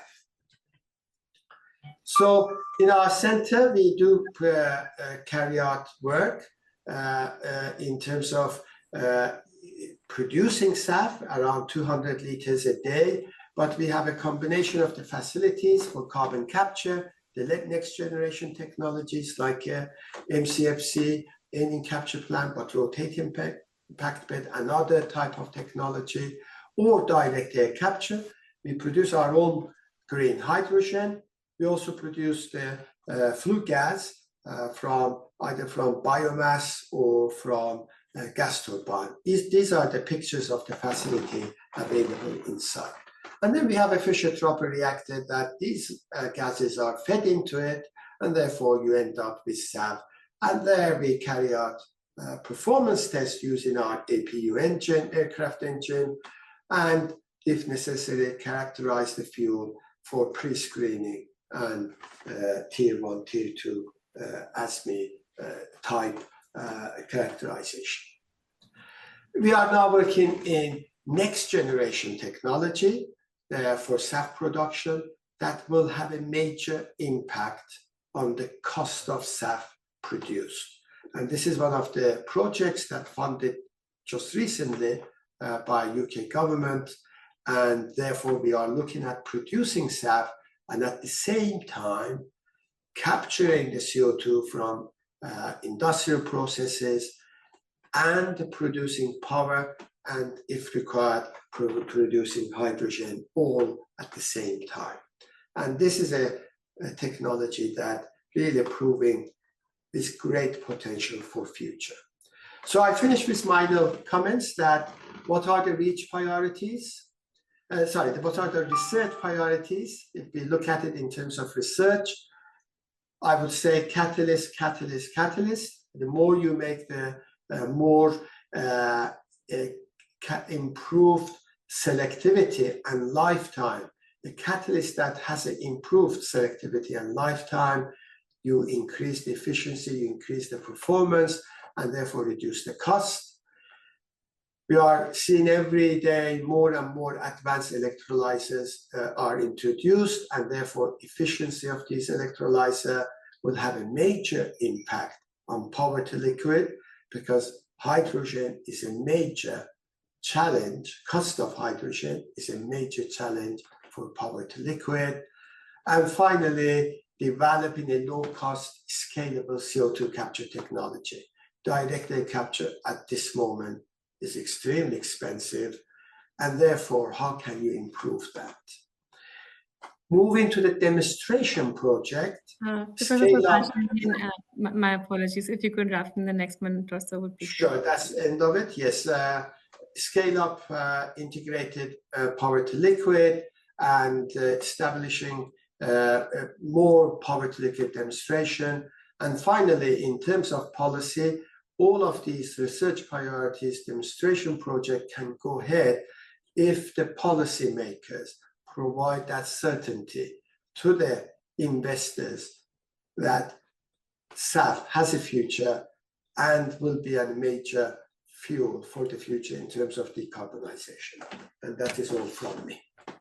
Thank you so much, Professor. Amparo, I will just take 5 minutes of Q&A and just one poll that we want to give. I would now like to request all our panelists to switch on their video if possible. I would just like to take a picture for our social media handles. Would I have Mr. Parolini and Mr. Mandel with us? Mr. Mundel with us?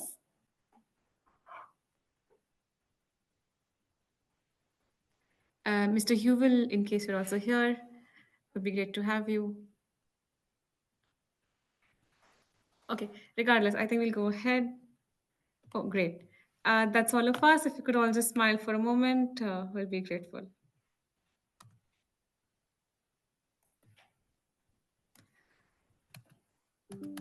Thank you, gentlemen.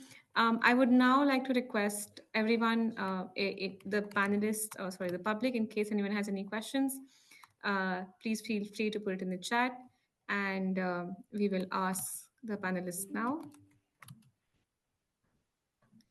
I would also like to launch a small poll for everyone. Let me know whenever my screen is visible. Yes, if you could just fill in which organization you belong to.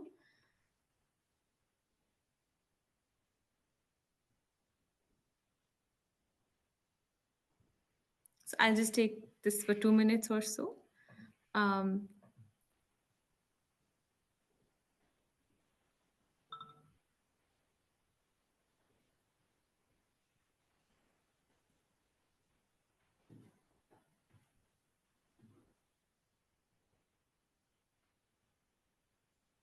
Very interesting results, I must say. We have quite a few academicians with us and some policymakers as well.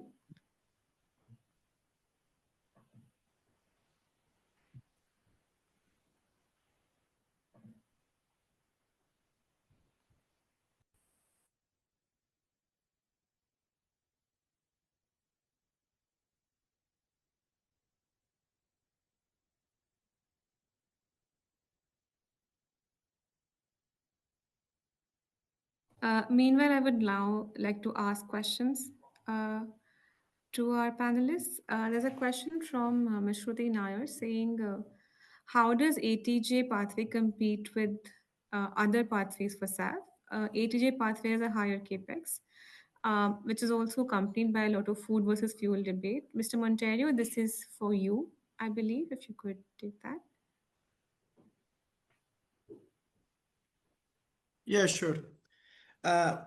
First of all, let me please tackle with a personal opinion, of course, this food versus fuel debate. I do believe that this is reflect of a very European vision. And what I mean by that, of course, I don't want to create any kind of polemics here. I just would like to add that in some countries, such as if you think about the example of Brazil, this discussion doesn't apply at all. There is no competition between food versus fuel here. There is no such a way that you are displacing land or using land to produce fuel rather than food. In some cases here in Brazil, actually to produce fuel can help to improve the quality of the land and can help to improve the food production. Related to the other part of the question, how the HJ pathway can compare with the other pathways. I mean, again, let's think about that simple framework here: advantages and disadvantages, right? First, disease technology should be proven at scale. Second, it requires some kind of higher capex when we compare, for instance, to the HEFA pathway. And in some cases, also the OPEX can be higher. And third element that is associated with the ATJ pathway, in some sense, the CI can be lower when we compare to the HEFA pathway, but it's higher when we compare to the SAF and the more alternative pathways. So that would be pretty much the main set of criteria that I can have here from the back of my head to compare these pathways, the HJ pathways with the other ones. I don't know if did I answer your question or if you have any kind of follow-up. Thank you. Ms. Miller, one more question for you. Why are HEFA and ATJ projected to be the leading pathways for SAF reduction rather than alternatives like Fischer, Troph, and power to liquid? Okay, if we think about the 2050, our forecast, it will be a third, right? It's not that one is predominant than the other one. It's pretty much each one will represent 33% of the share of SAF production. Surely, if we think about the reality today and how it has been evolved, it will be first half a pathway is still 90 to 90, let's say 80 to 90% of the SAF production. In the second step, it will be the HJ pathway, leverage the current infrastructure as well as the more possibility to scale. Let's say that is easier to scale. And in the third moment, there will be the alternative pathways. I have seen some studies that points that the cost to make eSAF, PTLs, and other ones are 8 to 10 times the price of the jet fuel. So if you think about an industry that is very sensitive to, let's say, to their cost, and their margins are pretty low, that's the airline industry, and at the same time, this is an industry in which the fuel cost represents 40 to 50%. It's not reasonable to think that in the short to medium term, this industry will be able to bear a cost of a fuel that is 10 times the price of the fossil fuel. If we think about the eSAF, the PTLs, let's say the more alternative pathways. So that's one of the main reasons that we believe that this growth will be not as fast as the HEFA pathway and the ATJ pathway. But I'm saying here up to the, let's say, the next 15 years, and in the decade between 2040 2050, surely PTL and eSAF and the other more alternative pathways will play an important role in the mix. You're mute, Isha. Hi, sorry, I have one more question. from Mr. Spade regarding e-fuels mandates for Europe. Um, sorry.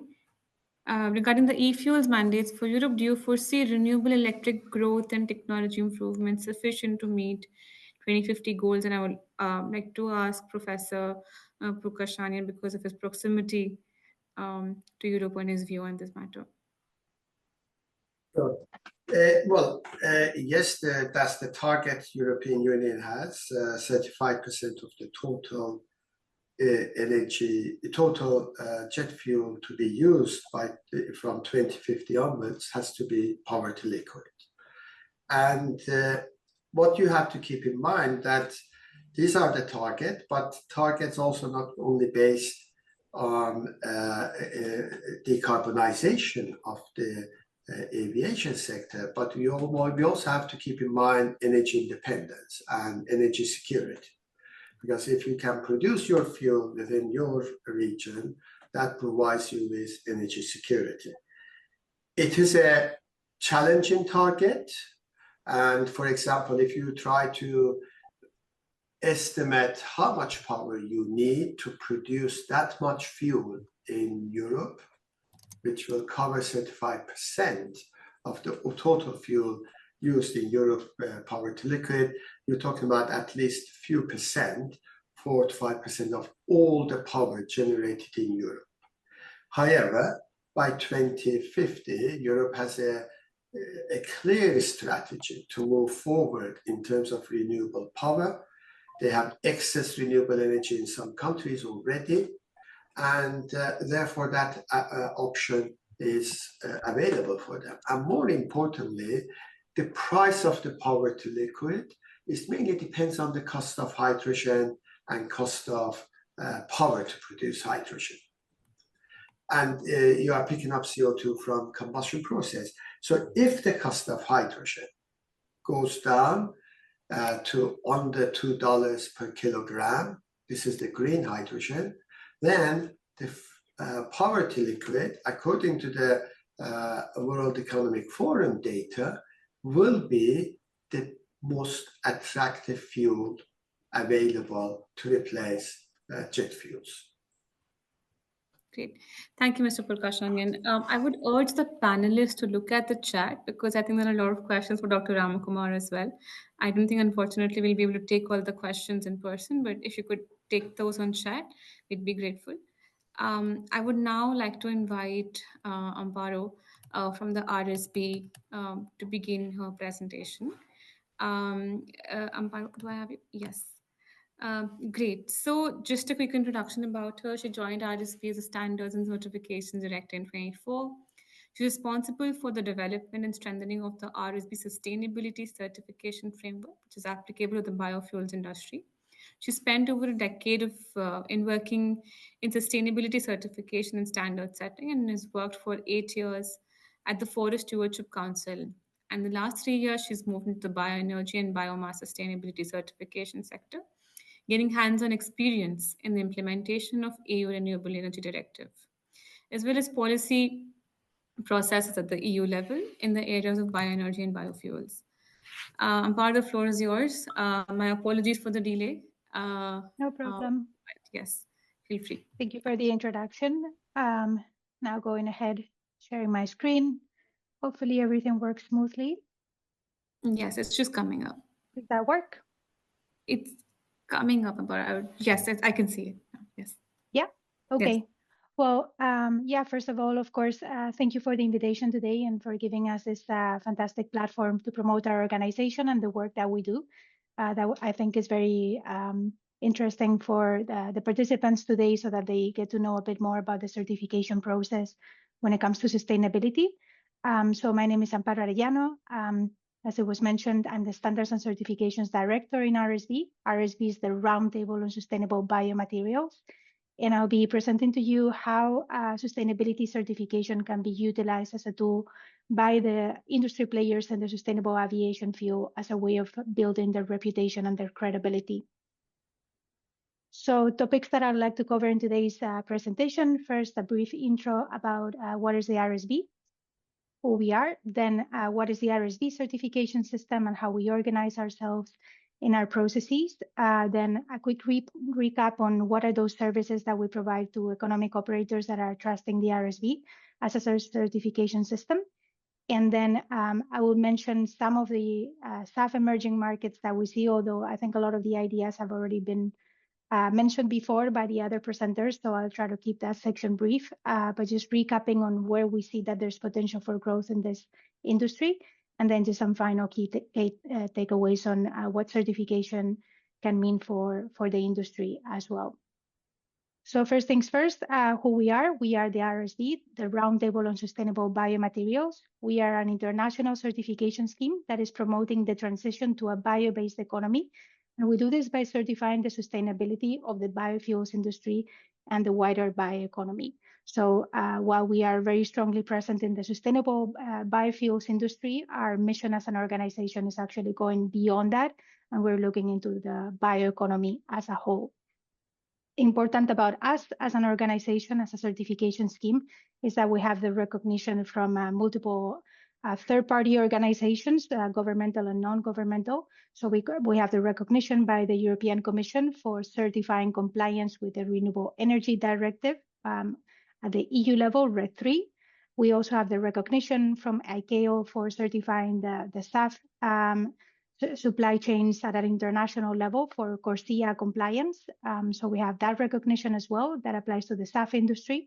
And we also have the recognition from Japanese government for the certification of the bioenergy standard, which is the Japan FIT. So a variety of third-party organization recognitions that we have from RSV. And besides that, we also are a voluntary standard setting organization. So we have our own voluntary standard, which is the RSV Global, which is where we are investing and setting the highest benchmark in terms of social and environmental requirements. So we have our own voluntary standard as well, besides the regulatory compliance. Because of the wide variety of recognition processes that we have from third-party organizations, we are present in a variety of sectors, in the sustainable aviation fuels and the maritime sector, as well as in the biomass sector, as in solid biomass for heat and electricity. And we're also now starting to gain space in the chemical industry, where we see that there's a lot of interest for biomaterials, such as bioplastics and beyond. So those are the sectors where we have a strong presence. We're mainly, fundamentally right now, is the SAF industry, where we have the largest presence. And in terms of geographic presence, we have certificates that have been issued in the US, in the EU, in Canada, in South America, particularly in Brazil, which is an emerging market for us, for the SAF industry, as well as Southeast Asia, where we are continuing to grow and develop. So that is a little bit about RSV and the work that we do. It's important to know about RSV that we're not just a third-party certification scheme, so we don't just do certification from a third-party perspective, but we also offer the possibility of a membership. So organizations that are interested in the SAF industry or the bioeconomy as a whole, even if they're not subject to certification, they can also join our membership. And we provide this governance system where stakeholders representing all kinds of backgrounds, from social, environmental, economic perspectives, they all come together, also including the research organizations.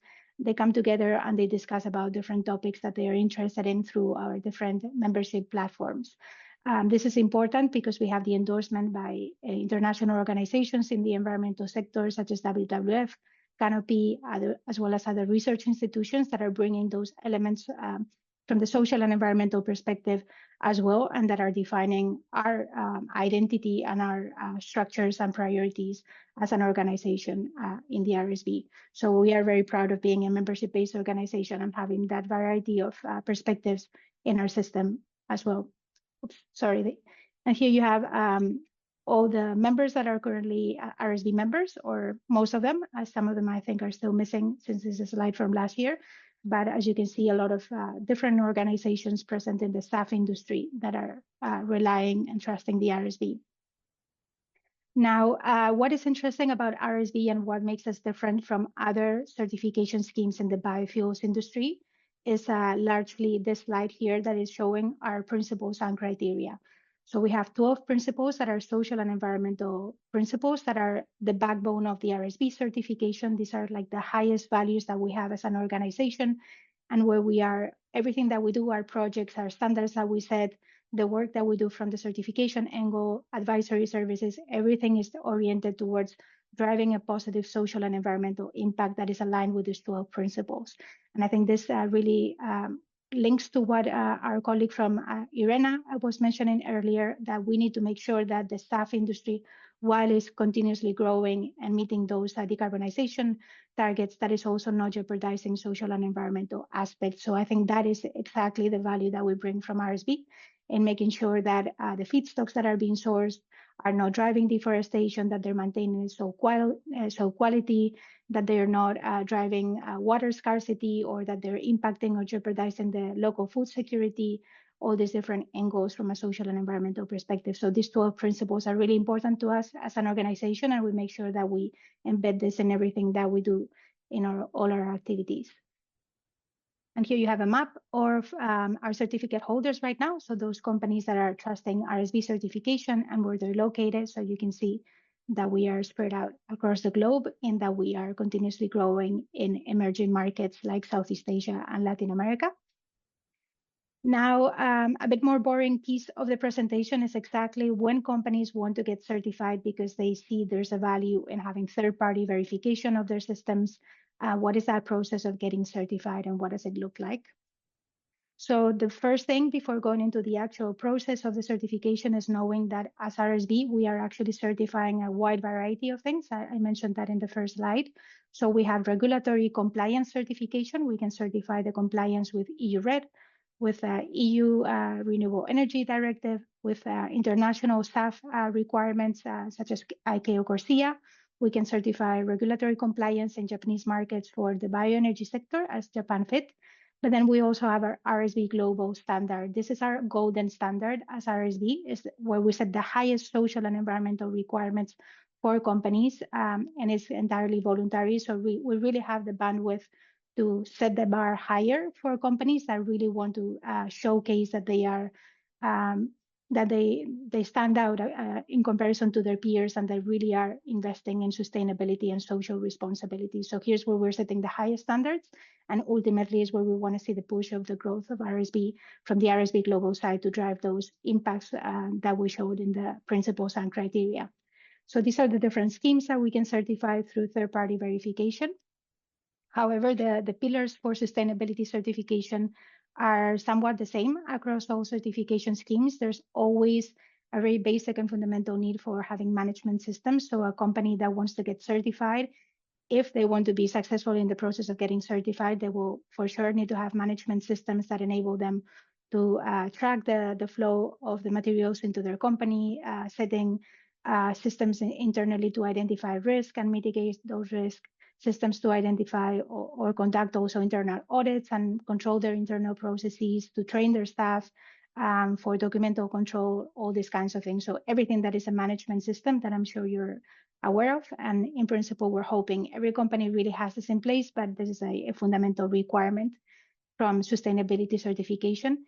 Then building on that, and very importantly, is a sustainability piece that really comes from the sourcing of the feedstock. So making sure that the feedstock that is being utilized for the production of SAF or any other kind of biomaterial is really in line with these 12 principles and criteria, and that is really driving those social and environmental positive impacts that we are seeking, and ultimately also mitigating any potential risk of being in breach of any of these 12 principles and criteria. So no link to deforestation, no link to jeopardizing food security, and reduction, also the demand for the reduction of the greenhouse gas emissions and so on. So ensuring that the source is sustainable. And then we also need to make sure that across the entire supply chain, from the source of the feedstock to the production of the SAF, we are also reducing, first calculating and also ensuring the reduction of greenhouse gas emissions in comparison to fossil fuel supply chain. So that's also a fundamental element of sustainability certification. And then finally, but very importantly, is the overall traceability. So can you really trace the material from the source all the way to the production of SAF and the utilization of that SAF, and ensure that when you're claiming RSB material, that indeed that can be truly traced. And of course, we are talking about ultimately documental traceability, right? But there has to be systems that ensure that traceability, and this is of course verified by the auditors that go on site when they conduct the audit. Here you have the flow of the different steps of how to get certified. So for companies that really say, okay, yes, I want to show that I'm committed from a social and environmental perspective, that I'm operating in the SAF industry and that I'm really aligned with these commitments that RSB has as an organization, they will have to follow this process here. So defining the scope of their certification, they will have to apply for the certification with us. And there's a process of stakeholder consultation. So we have a layer of transparency where any stakeholder can really raise concerns about the applicant company. So if there was maybe a local NGO that had concerns about this particular applicant, they would have an opportunity of feeding that information, and we would take that into consideration in the certification process. And so forth. And following that public comment period, then is when the company really has to do most of the work, which is the preparation for the audit. And they need to do self-risk assessments for the identification of risk, which I'll mention later. But risk identification, mitigation, setting a plan on how they will mitigate the risk, do the calculation of greenhouse gas emissions, and document all of that so that the auditors can really verify this from a third-party perspective. Then there's the on-site audit, where everything is verified, so that from a documental perspective, but also cross-checked with the realities on site as well.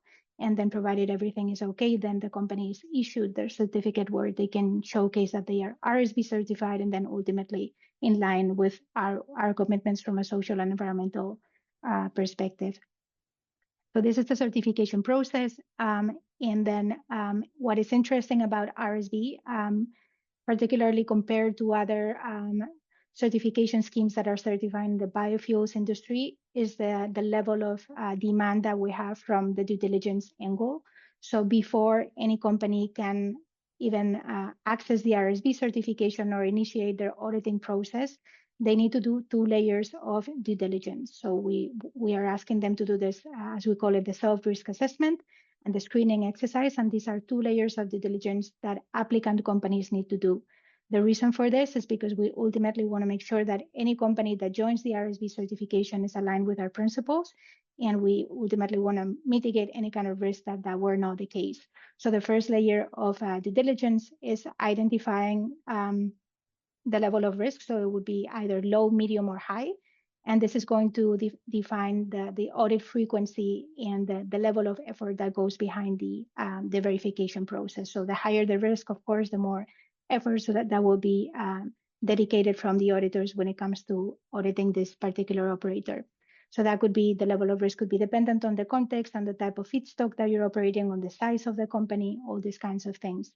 Then there's a second layer of a screening exercise that is conducted through this risk screening tool, where a company has to evaluate themselves against the audit requirements and the principles and criteria, and they need to identify if there's any potential risk that they're non-compliant with any of those. If they identify a risk, then they need to identify a risk mitigation action, and that all of that is summarized in the environmental and social management plan, which is a report dedicated to the RSB audit process, and that will be subject to the verification by auditors. So all of these layers of due diligence are elements that we are bringing on a voluntary basis from RSB, but we see that it's necessary to ensure the integrity of the biofuels industry and ultimately making sure that certification is indeed bringing a value to our clients. Talking about credibility and system integrity, I don't know how many of you have been following all the conversations at the EU level, but there was a bit of a scandal back in March in relation to the European Commission and potentially dropping some of certification schemes unrelated to RSB, of course, but ultimately triggering all these conversations about whether there's really integrity in the biofuels industry. And whether certification is truly delivering on its purpose. So that got everybody talking, and from RSB, it also got us thinking and analyzing our systems even further to make sure that we are really delivering on the service that we are telling our clients. So basically ensuring their reputation and their credibility. We are, as a scheme, in a very good place because we've always differentiated ourselves in the market in the sense that we are investing in credibility as well as the social and environmental impact side of things, rather than just purely regulatory compliance. And for that reason, we already had in place all these elements that are shown in the slide here that are directed towards building the credibility of our certification system. So we already are asking for a higher level of verification in our auditing process that is based on this concept of reasonable assurance. So more documents that need to be verified by auditors. We had already appointed on a voluntary basis a third-party organization that is monitoring and evaluating the performance of auditors and certification bodies, which are the organizations that have auditors. So we have this oversight body, as we call it, that is verifying and monitoring the quality of the certification decisions, and that we are very proud to bring on board, as we think is a fundamental element of the credibility of our system.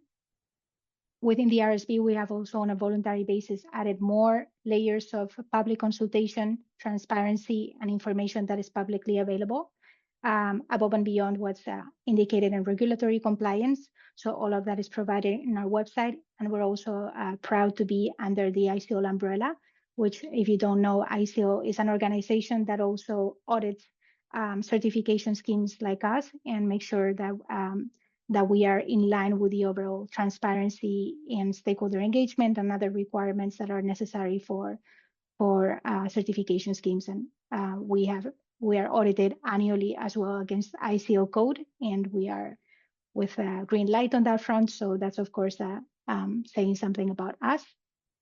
How does certification overall and RSB particularly support economic operators that are currently facing all the difficulties that are related to the regulatory changes that are out there, the strong rhythm at which the legislation and regulations are changing, and as well as the criticisms that are coming up in the public opinion, particularly in the biofuels industry. From RSB, we have a wide variety of services that we provide our economic operators, and the idea is to take the directives, translate them to more user-friendly procedures and standards that they can implement, to provide them with systems that they can follow as easy and user-friendly as possible so that they can achieve certification as smoothly as possible, provided they're operating at a high performance level in terms of social and environmental requirements, but that the process itself is smooth. Because we are still a fairly medium-sized organization, we can still do this hand-holding with companies. So when they have questions about the certification process or the requirements and so forth, we are really here for companies that trust us. So it's a very personalized service that we are offering companies that choose the RSB. And we offer a package of multiple tools and trainings that are available to potential clients. So not just the process before being certified, but we provide an online training platform, which is very tailored to the needs of the different economic operators. We also have a calculator for greenhouse gas emission calculations with the latest index on in terms of greenhouse gas emissions. And we also do research on feedstock availability, and I'll mention that later. And of course, our membership, which is the stakeholder dialogue platforms that we offer to those that join our membership. So these are the different ways in which we support economic operators face the challenges that they see in the markets. And I don't want to go into too much depth in this because I think most of the messages have been already summarized. It's just important to know that as RSB, we are also ourselves doing research, and not just doing research in the form of feedstock assessments, but also providing the results public in our website. And the idea here is to really gather information that will support the industry in taking the appropriate decisions when it comes to their financial investments and which technologies to follow, what kind of feedstock to source, and that kind of thing. So one of the research areas that we have are the feedstock assessments that we have done always in collaboration with re-owned organizations like WWF, Boeing, research institutions like Agricone and IASA. And ultimately, the idea is, one, to map out the feedstock availability of different kinds of feedstocks across the world, and then to analyze those feedstocks and compare them to the 12 principles and criteria in the RSB, and to see what not only is there available feedstock, but what is the level of risk that is associated to this feedstock for each of those 12 principles and criteria. So it gives companies an idea of where they could potentially source, where not only the feedstock availability is high, but where the risks are either medium low, or where they can implement a set of actions that would then mitigate those risks. So of course, we don't want to rule out any region, but the idea is that the risks are mitigated before the sourcing so that companies can get RSV certified. Here you have all the different regions where we have done this research, and the results and the reports are all on our website, and I'm happy to share. So the results are truly have already been mentioned by other presenters. We see Brazil as a really important potential country. Overall, South America has a massive potential when it comes to the jet fuel production, but specifically Brazil. And it was identified that energy cane is the largest contributor as a feedstock for biofuel production because of their high yield, and then other types of methodologies that could be useful as intercropping, always bearing in mind that there's sustainability challenges that will need to be mitigated in order for the feedstock to be RSV certified. So Brazil was identified as a key country, and then Southeast Asia is also. If you could just wrap in the next 1 minute or so, we're over time. Yeah. Thank you. Yeah, absolutely. I think I'll just walk to the next ones because there's already been mentions of the key regions for feedstock sourcing, which is Indonesia, Thailand, and Vietnam by colleagues. So I won't need to repeat that. In terms of the India, I wanted to mention something since a lot of you are representatives from that country. As you know, there's mandates that are going to be supporting the development of SAF, and I don't need to go into that because we've already mentioned that earlier.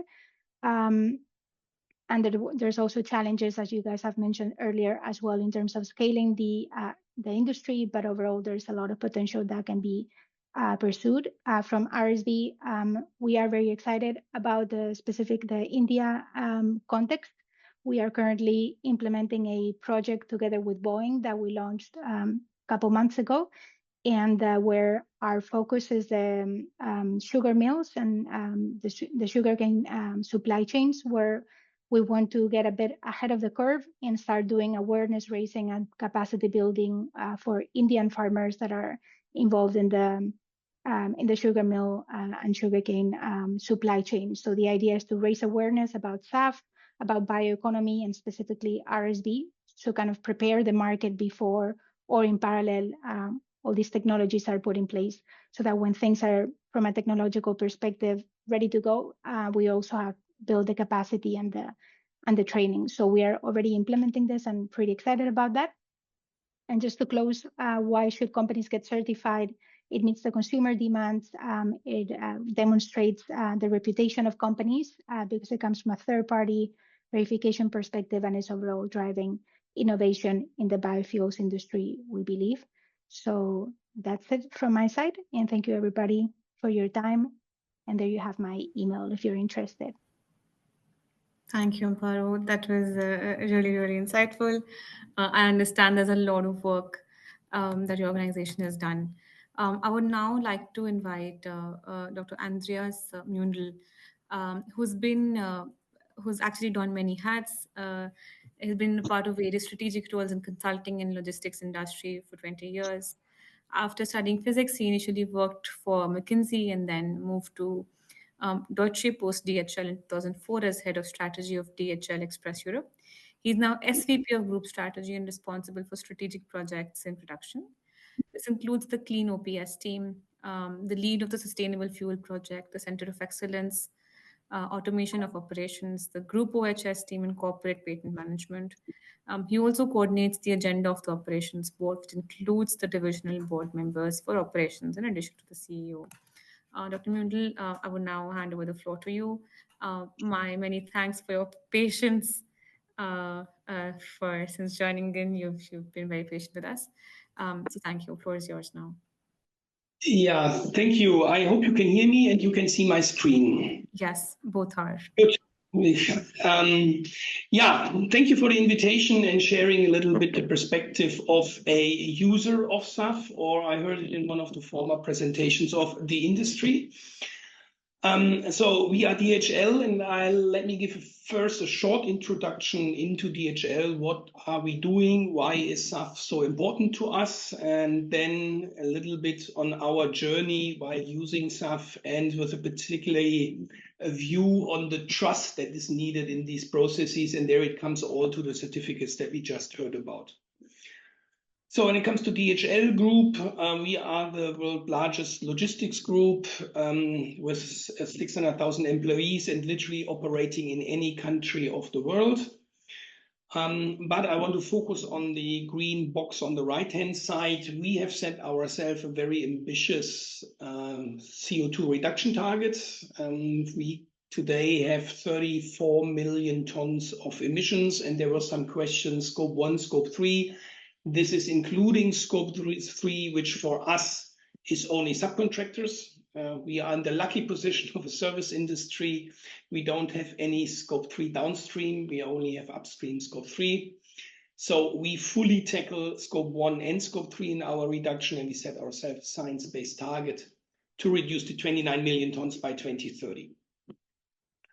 What this means, you need to think of what type of businesses are we actually doing, because ultimately we do touch quite a lot of the so-called hard to abate sectors.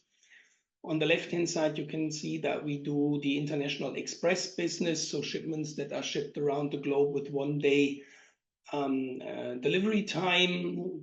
That is dependent on a very extensive air network that we operate, actually 300 dedicated aircrafts and a similar capacity that we do subcontract.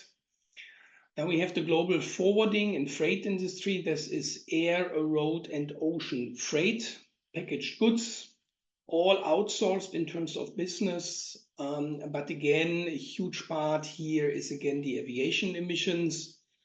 And then we also operate warehouses and dedicated distribution in our supply chain division, e-commerce solutions, very specific international transport into countries and distribution, as well as here in Germany, the legacy postal business, post and parcel. The latter ones predominantly have emissions in the road space. And only the 2 divisions on the left are actually in the aviation part.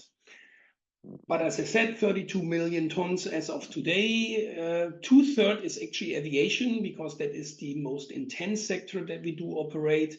The second biggest lever would be road fuels. Having said this, it is clear that aviation, reducing aviation emissions, and then you ultimately talk about SAF, is our biggest lever to decarbonize.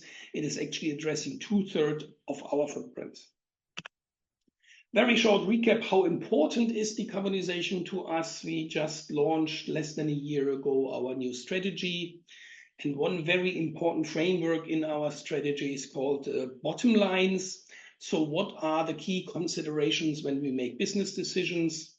And we had 3 bottom lines before: employer of choice, provider of choice, and investment of choice. The 3 things that we always balance when we take decisions. We have now on an equal level added here the green logistics of choice. So with every business decision we are doing, we are also assessing what is actually the impact on our footprint and other sustainable criteria, but CO2 footprint is the dominant topic. Packaging would, for example, be another one. So, and now looking at SAF, we use SAF meanwhile for more than 4 years. We are one of the largest off-takers of SAF that is produced today. Last year, we had an offtake of 73 kilotons. And that represented a share of 3.5% in our own operation. So that is already above any EU blending mandate. You see below where we source it from, predominantly currently still the usual suspects. But we also have negotiations with, I would say, newcomers on the market, new technology pathways, new production facilities where we are negotiating long-term offtake agreement, typically 10-year plus. And let me take this opportunity to address a few points that were discussed before. So what we currently source is all HEFA. waste-based HEFA. It's all certified, by the way, simply because that is more or less the only SAF that is available at scale. We had already discussions about alcohol to jet projects. Also, the mentioned companies are known to us. It turns out that alcohol to jet has also a big concern with respect to feedstocks. When it comes to soybean oil or sugarcane, you do have the discussion of indirect land use change. We found it difficult to find fuels with the appropriate CO2 reduction per carbon intensity. We also look only at fuels with reduction higher than 60%. That turned out in the first deals for alcohol to jet that we discussed difficult. In general, we are open to this technology. We are still looking into some of those deals, but as long as the accountability and the indirect land use change and the factors is not 100% clarified, it's difficult for us. PTL was mentioned. We carefully look also into PTL deals. We recognize that they are still significantly more expensive than HEFA is, which makes it very difficult for us. And as you have listened to all the discussions before, also everybody expects that PTL is only at the beginning and cost will come down, which is more or less already a prohibitive argument for a company to make a long-term investment into an early PTL plant, which is obviously then one of the most important PTL plants mankind will ever build. Nonetheless, we understand that there is a mandate here in Europe to use already PTL partly in 2030. We are not really the obliged party as we are an airline. Only at one of our airports we are actually, therefore we are also looking into PTL options at the moment. The questions, how realistic is the PTL supply 2050 somewhere? I don't dare to answer anything that is as far out, but at least it's very difficult to meet the very small percentage in 2030 due to the ramp-up issues in the industry for the PTL. What was discussed briefly, the new pathways that starts from cellulosic waste, woody residues. We have big hope into those processes, despite the fact that it is not fully certified yet or eligible for air fuel. And we haven't seen the larger plants coming, but we do hope that this, with existing technology or existing technology components, can bring down cost for SAF significantly. And we are very much looking forward for the first plants there. This is a little bit the overview of where we do source SAF and our perspective on the market, having talked to the producers for 4 years by now.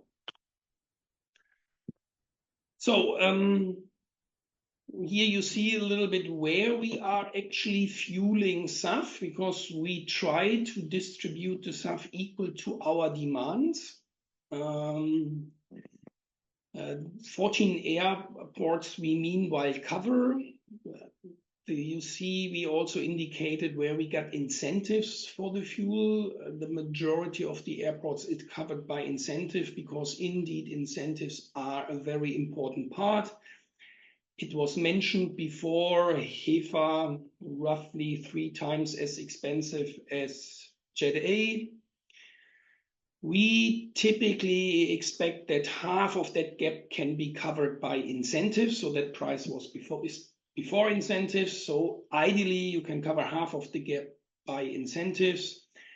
The remaining gap then is additional cost, is premium that we actually pay for the SAF, and it's premium that we forward to our customers, because we do commercialize the CO2 reductions we achieve with our SAF usage. We do offer green or carbon reduced air transport for our customers, our so-called Go Green Plus product, where we do validate vis-a-vis our customers the CO2 reduction, and they can benefit from this one, but they also have to pay for the premium that is required to buy the SAF. You see that we also managed to get the first airports in Asia, with in Singapore and in Japan. Both airports without incentives, but for very special reasons also attractive to us. This is the landscape as we have it today. Before I come to the certification, where I also want to spend a little bit on it, or more on the trust issue of the entire industry, I want to introduce a framework that is called book and claim. And I think you all know, but I just want to re-emphasize why it is important. And in particular, I want to talk about the right-hand side of this picture, which is in many book and claim discussions forgotten. The left-hand side explains that book and claim, meaning the system where you separate the physical distribution of the fuel and the handling of the CO2 reduction separately. This is important when you want to distribute SAF to the airports, because SAF is not produced everywhere. It's only produced in some very limited locations. You can only achieve the connectivity to some airports. It makes it significantly easier if you do not need to distribute SAF physically everywhere, but you have a certain flexibility mechanism or book and claim mechanism behind it. That is typically understood and very widespread discussed in how to ease the SAF distribution with book and claim. What is in those discussions typically forgotten is that also we, as an airline and the user of SAF, we want to allocate the CO2 reduction to our customers. So even in a case that he doesn't fly from any of the 14 airports I have just shown before, but from any other airport, we want to be in a position to allocate the CO2 reduction to our customers. And this mechanism is the exact same book and claim mechanism that you would use on the left-hand side. So book and claim is absolutely important in order to distribute the CO2 savings that you achieve amongst the value chain and give it from one player to the other. And when you do this and you separate the physical flow and the CO2 reduction, then this famous word trust comes into game. So who guarantees that you do this correctly and that you do this with the right CO2 reduction and that everything is working as you would expect it? And this is essentially where the standards and where the certification comes into game. On the right-hand side, we discussed already, and it was nicely shown in the presentation before, on the SAF production side, SAF is by and large certified by two certification bodies, the ISCC and the RSB. RSB we have just seen. And that is indeed one of the requirements in our internal fuel policy, that all SAF that we buy and we accept needs to be certified by any of the standards of ISSC and RSB. We then internally do attribute those CO2 reductions that we achieve with the SAF to individual products / customers. And so that everybody trusts us, we also have an auditing of this process. That is currently the auditor STS, who is auditing the correctness of the certificates that we hand over to our customers. And the customers do trust those certificates because they need to adhere to international standards. They are not allowed to account for any type of CO2 reduction that is written on any type of paper. No, they also need to demonstrate very carefully to their auditors typically that they have procured proper CO2 reduced logistic services from us. And we then need to demonstrate that we have procured proper CO2 reduced SAF from our producers. And on the next slide, you see, and this is what shows a little bit the entire value chain. And we are just saying, don't forget the end of the value chain here on the right-hand side. If you talk about certification, and if you want to create any type of registries that track certification and that is following up on this, think through that you need to have this traceability and the trust throughout the entire value chain, from the point of origin to any production step that is necessary in SAF, also in the storage, the transportation and the blending of the SAF, in the fueling of the SAF into the aircraft, But it doesn't end there. It continues.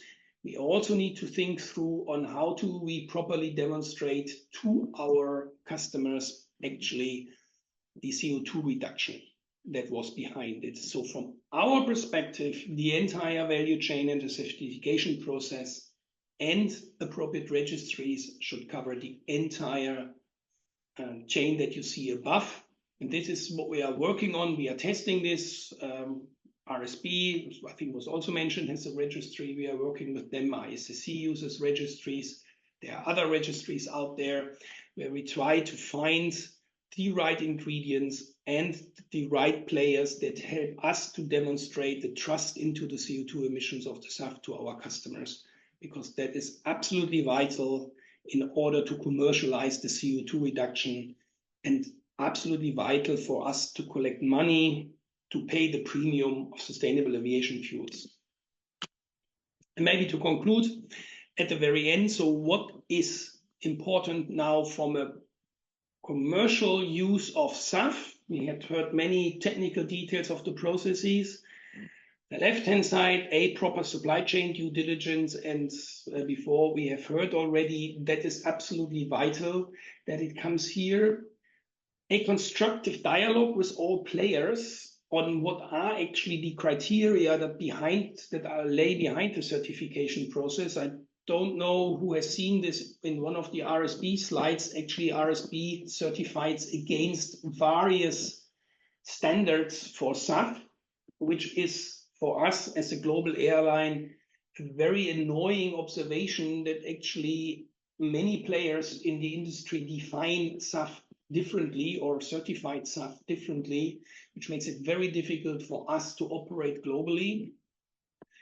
Third important element is that book and claim mechanism and the acceptance of book and claim, which is predominantly questions on whether the greenhouse gas protocol and the science-based target initiative accepts the book and claim, so that this mechanism is fully accepted then also by the auditors. And last but not least, a very important part would be the fraud-proof registries, so that all the certificates are tracked properly and all the properties of the SAF is properly documented in a registry. That is what we hear from our customers would boost the trust in the entire industry again. So this is what we see as a SAF user, but as somebody who's also able to commercialize SAF, and we hear from our customers what is important so that they pay money for SAF, that they trust into SAF, and we can then use that to accelerate the ramp up of the production. So that's it from the DHL side, and I think I'm a little bit ahead of time, so if there are any immediate questions, happy to answer. Otherwise, I will type them in the chat. I think there are some questions, Mr. Mundell, but I would appreciate if we could move on to the next speakers. I think Mr. Santos has some question for you. Maybe you could take it in the chat. Is that okay? Yeah. Yes, thank you so much. I would now like to invite Mr. Parolini, who's our next speaker. He leads the aviation decarbonization team at the World Economic Forum and oversees its net zero aviation activities, which include Airports of Tomorrow, First Movers Coalition Aviation, and Green Fuel Forward. He's earlier headed KPMG Sustainable Aviation Fuels division and headed the UK Department of Transport team responsible for building a UK sustainable aviation fuels industry. Mr. Parolini, I welcome you. You may please present your slide. Thank you very much. Yes. Can I check that you can see my screen correctly? I can see you and I can hear you perfectly. All right. Perfect. Give me 1 second because I still see Andreas' screen on my side. No, I see. Excellent. Great. Super. Thank you very much for the invitation and good to be here. I come from the World Economic Forum. Indeed, I lead the aviation team there, and my role is oversee all of the activities on sustainable aviation that we have. And the idea of today's presentation is to try to give you a little bit of a flavor of what some of the analysis, some of the reflections that are coming out of the sustainable aviation activity that we do are, and trying to take a little bit of a zoom out of some of the previous presentation, starting with a little bit of the global context, what's happening within the aviation space globally, some of the latest market developments, challenges, as well as potential solutions and levers that can scale sustainable aviation fuels, in particular biofuels as well, but also taking a little bit of an overview of some of the infrastructure challenges. We talked a lot about production, we talked a lot about fuel pathways, but there are some infrastructure barriers that can prevent also the scaling and the delivery of sustainable aviation fuels as well. So starting with a little bit of the bigger picture, I wanted to share some of the high-level themes and topics that came out of an exercise that we did with our C-suite community here at the World Economic Forum. We asked them to tell us what the priorities were for them when it comes to tackling sustainability and sustainable aviation this year. And as you can see, many of the topics and themes are related indeed to sustainable aviation fuels. We've already talked a little bit about the availability and cost of SAF through some of the previous presentations today. We have discussed a little bit the role of policy, but that was one of the key enablers and one of the key conditions needed to scale sustainable aviation fuels that emerged from that engagement with industry. But there were also reflections about how SAF fits with CORSIA, how CORSIA fits with wider policy in terms of carbon pricing, and how all of these different measures and interventions fit together when we look into driving sustainable aviation forward as well. We've already talked about the role of certification, but that was one important consideration that emerged by engaging through some of these stakeholders, looking very much into transparency, how to ensure that SAF is truly sustainable, in particular when we look at emerging markets, emerging regions, and emerging SAF pathways as well. On the right-hand side of the slide, and again, you can read a bit more about these in the report available online at the link on the slide. There were wider reflections that we shouldn't forget are also impacting the sustainable aviation and the sustainable aviation fuels market specifically. Whether it is geopolitics, obviously that is impacting, for example, the air traffic in terms of closures due to wars or some of the situations, but also in terms of feedstocks when it comes to biofuels. Wesley was talking about some of these feedstock trade flows earlier. These are very important in terms of ensuring that the supply of SAF is available, but can also be significantly affected by whatever geopolitical changes happen, by changes in trade regulations, in tariffs, and some of these themes that can impact the price of SAF, can impact the price of exporting some feedstocks. And we've already seen some changes in here over the last few months in China, in the US, and some of these markets as well. So these are just some of the high-level themes to set the scene. But moving into some of the SAF specific discussions, obviously we've already talked about SAF scaling. Some of the analysis that we did with Kearney over the last few months was very much looking into how that SAF sector is growing. And for sure, availability of SAF can remain a challenge when we look at the potential demand in the future. Definitely that capacity has expanded over time. We've seen doubling the capacity in 2024 compared to 2023. And we're seeing some progress in terms of industry scaling the sector with expanded capacity that was announced and open over the last few months.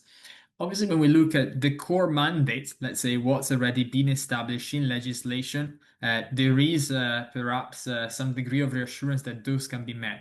But when we look at the whole demand, the whole potential demand from stakeholders that is out there, based on some of the voluntary commitments, based on some of the voluntary targets as well, this is where we need to see indeed that boost of capacity and where there are some challenges that we need to overcome.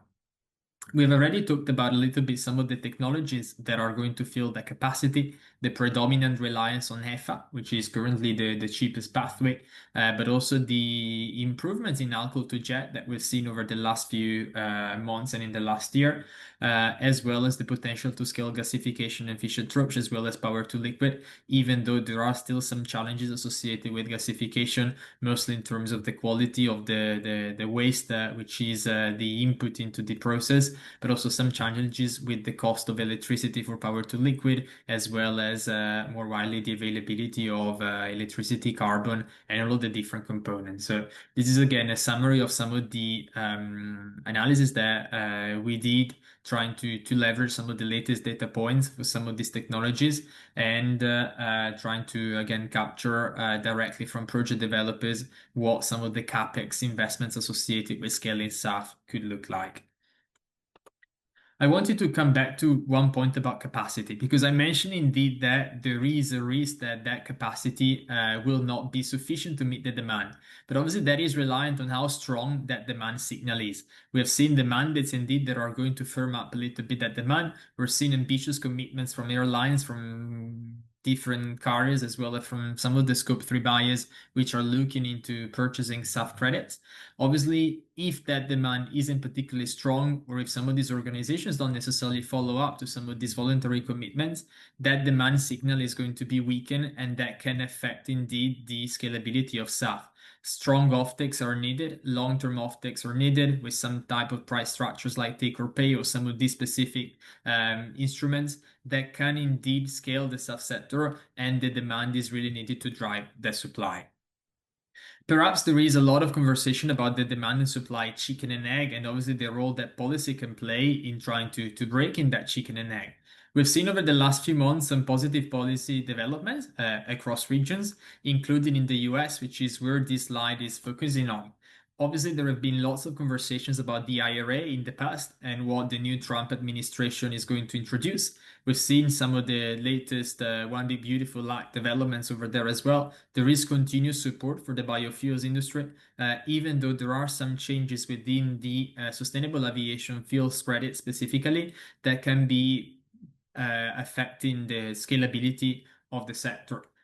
It's good to see from one side that some of these credits have been indeed renewed for the last few years, for the next few years, sorry. That was one of the key industry asks, but also the price of the, let's say, the tax incentive that SAF molecules can get is going to be reduced over time, and is no longer going to be as high as $175 per gallon like the previous incentive. And this is as a way to try to rebalance the situation between low carbon fuel for road transport and low carbon fuel indeed for aviation. So let's not forget that the two sectors are trying to scale at the same time.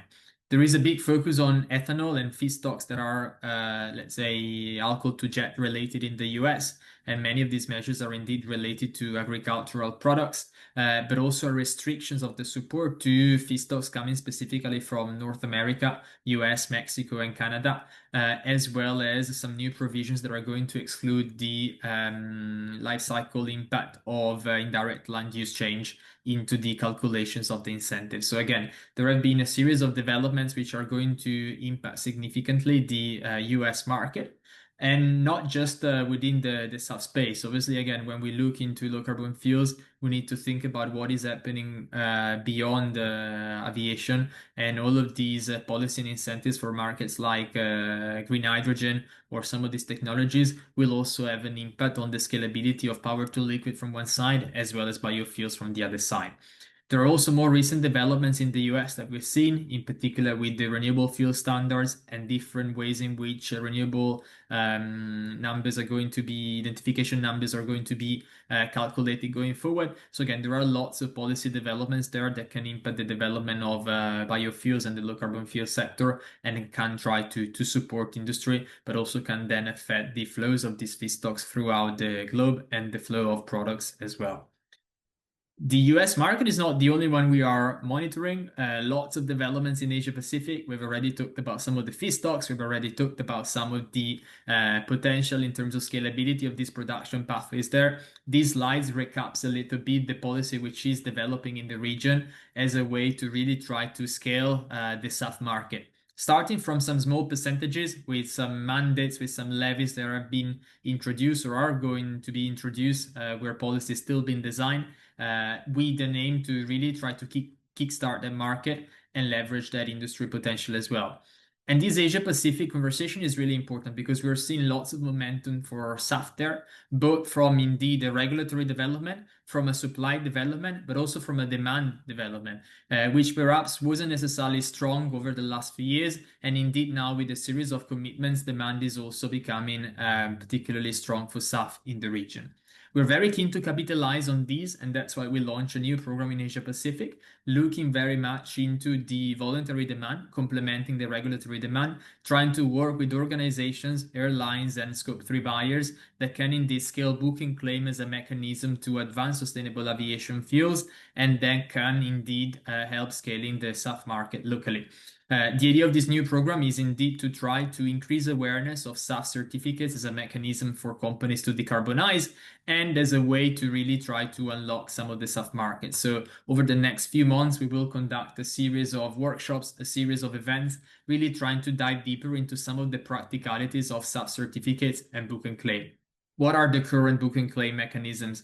What are the current ways and business models that companies can take to try to purchase SAF or SAF certificates? Again, whether they are airlines or whether they are indeed corporate buyers. What are the specific feedstock requirements, specifications, and sustainability credentials? Again, building on some of the work that stakeholders have done in this front. And then importantly, looking into the accounting and reporting implications of procuring SAF, which are very important considerations when it comes to the SBTI journey that many companies are trying to go through, as well as the wider sustainability, accounting, and different regulations that apply on this front. Obviously, we've talked about some of the challenges in terms of market prices, some of the technical challenges, some of the more specific, perhaps price concerns as well, the need for offtake agreements. There are many different ways in which these challenges can be tackled and can be addressed. We have put together through one of our latest SAF financing report an overview of different levers that can be pulled all together to try to scale the sustainable aviation fuels market.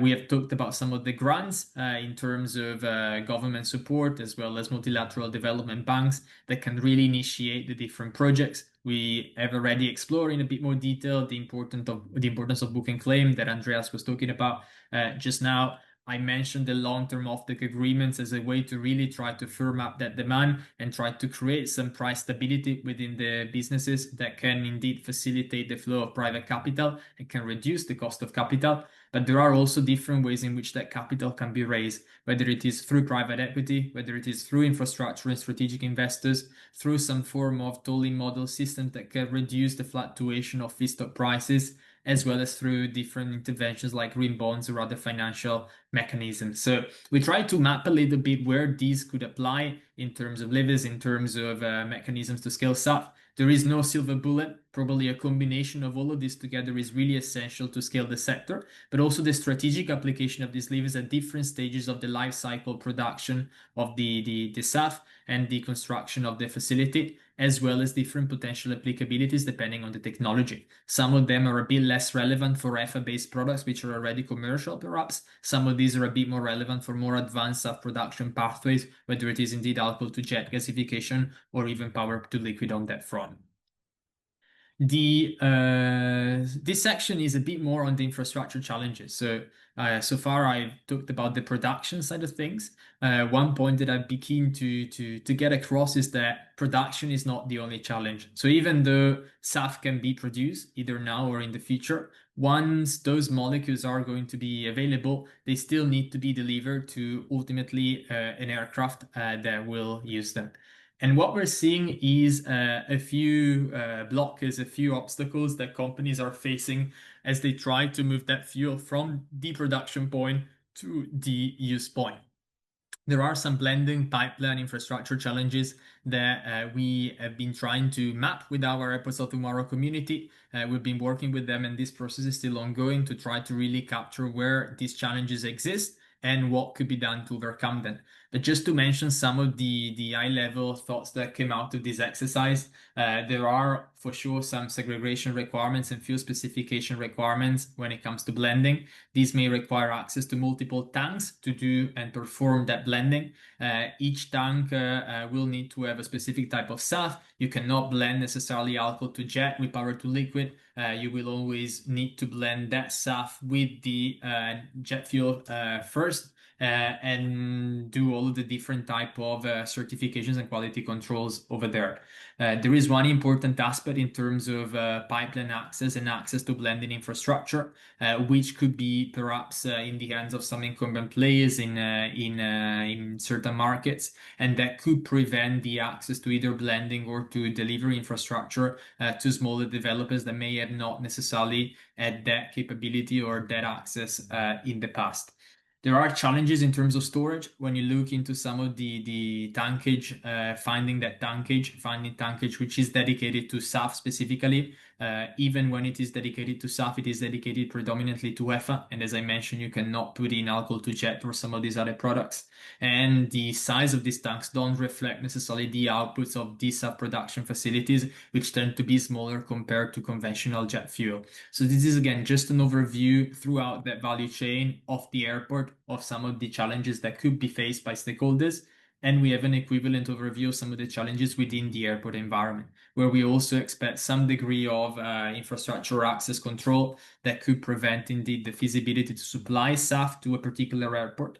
There could be regulatory and policy gaps, even though there is perhaps willingness to scale infrastructure within a particular airport. It may not be commercially sensible to bring SAF to that region or to that particular airport if it can be done more cheaply somewhere else. And obviously, there is lots of operational rigidity within the airport environment for safety reasons, for important reasons, but that may prevent some dedicated SAF supply or batches being used directly on particular flights, even though we know that that could be potentially an avenue to perhaps reduce the non-CO2 impact of aviation in the future, trying to perhaps prioritize SAF use on particular flights and particular regions as well. So there are some challenges, but also opportunities there. The final slide on this infrastructure aspect that I want to focus on is a bit of a recap of what we're seeing, in particular on the back of some of these infrastructure challenges that I mentioned.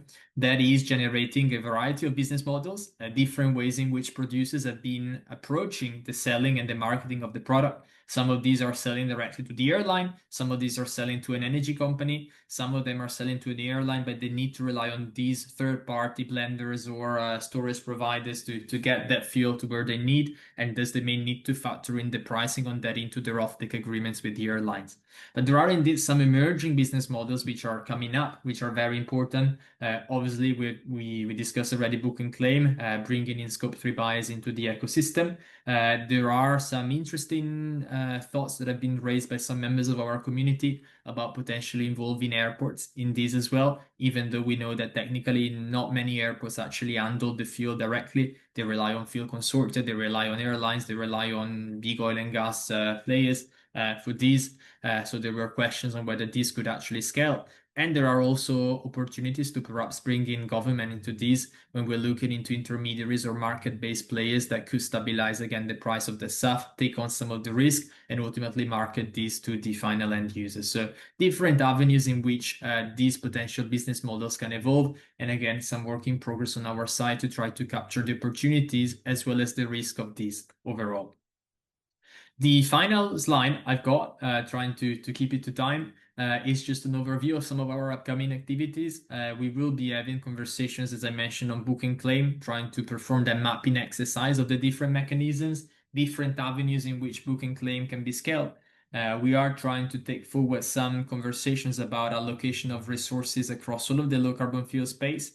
It was already mentioned earlier by some of the colleagues that aviation is competing with shipping, but obviously road transport is still there. Many other sectors will need low carbon fuels, will need hydrogen, and all of these products. What does it mean for those finite resources that could be scaled and that will need to be used for all of this low carbon fuel production? Finally, we will be looking into innovation, how artificial intelligence, for instance, could be applied across the low carbon fuel value chain and what this could mean for aviation decarbonization. And we'll try to also advance the conversation on financing, how we bring the capital to scale sustainable aviation fuels, how we bring the money, the financiers' involvement, with a big conversation on scaling SAF at the Dubai Air Show in November. So these are just some of the opportunities that we are offering to some of our stakeholders that work with us on a regular basis. But if you're interested, do reach out, and yeah, very happy to answer any questions as well. Thank you very much. Thank you, Mr. Parodi. That was You're absolutely on time. If I do have any questions for you, we will reach out. I will relay those questions to you. I would now like to invite our last speaker for the day, Mr. Eric van den Heuvel, who is the technical coordinator of the IEA Bioenergy Technology Collaboration Platform. He's an international expert on sustainable energy, low carbon solutions, bio-based society, and bioenergy.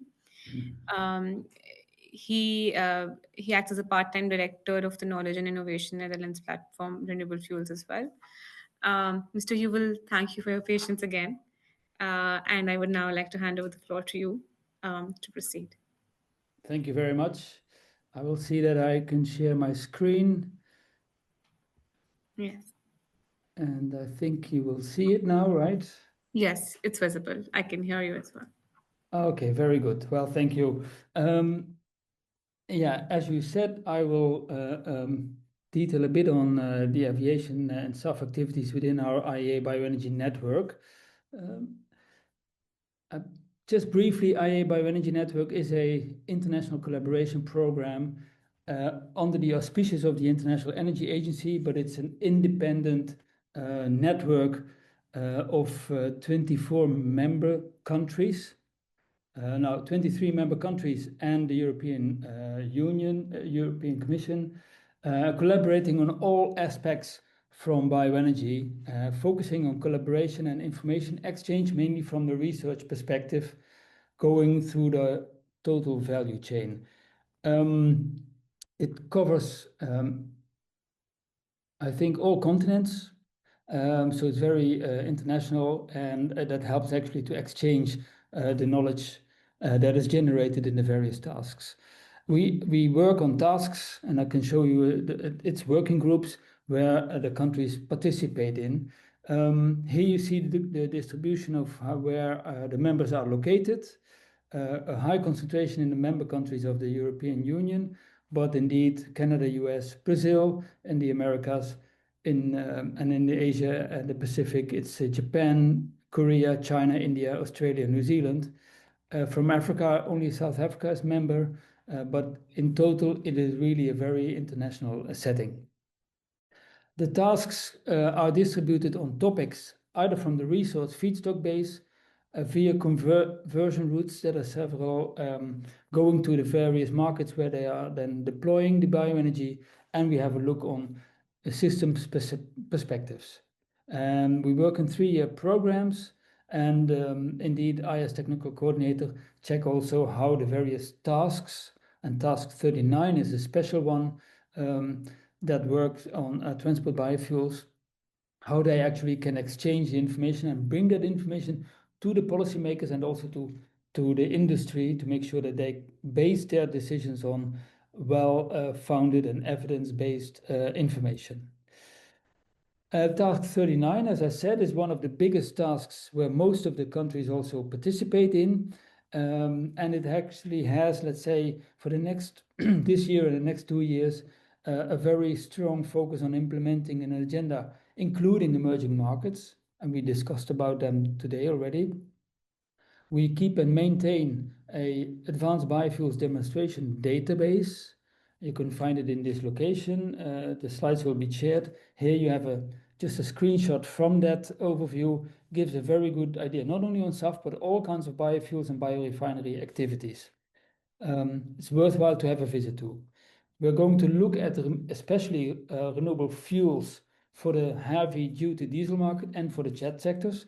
And the diesel is, of course, for both road and also for the maritime shipping.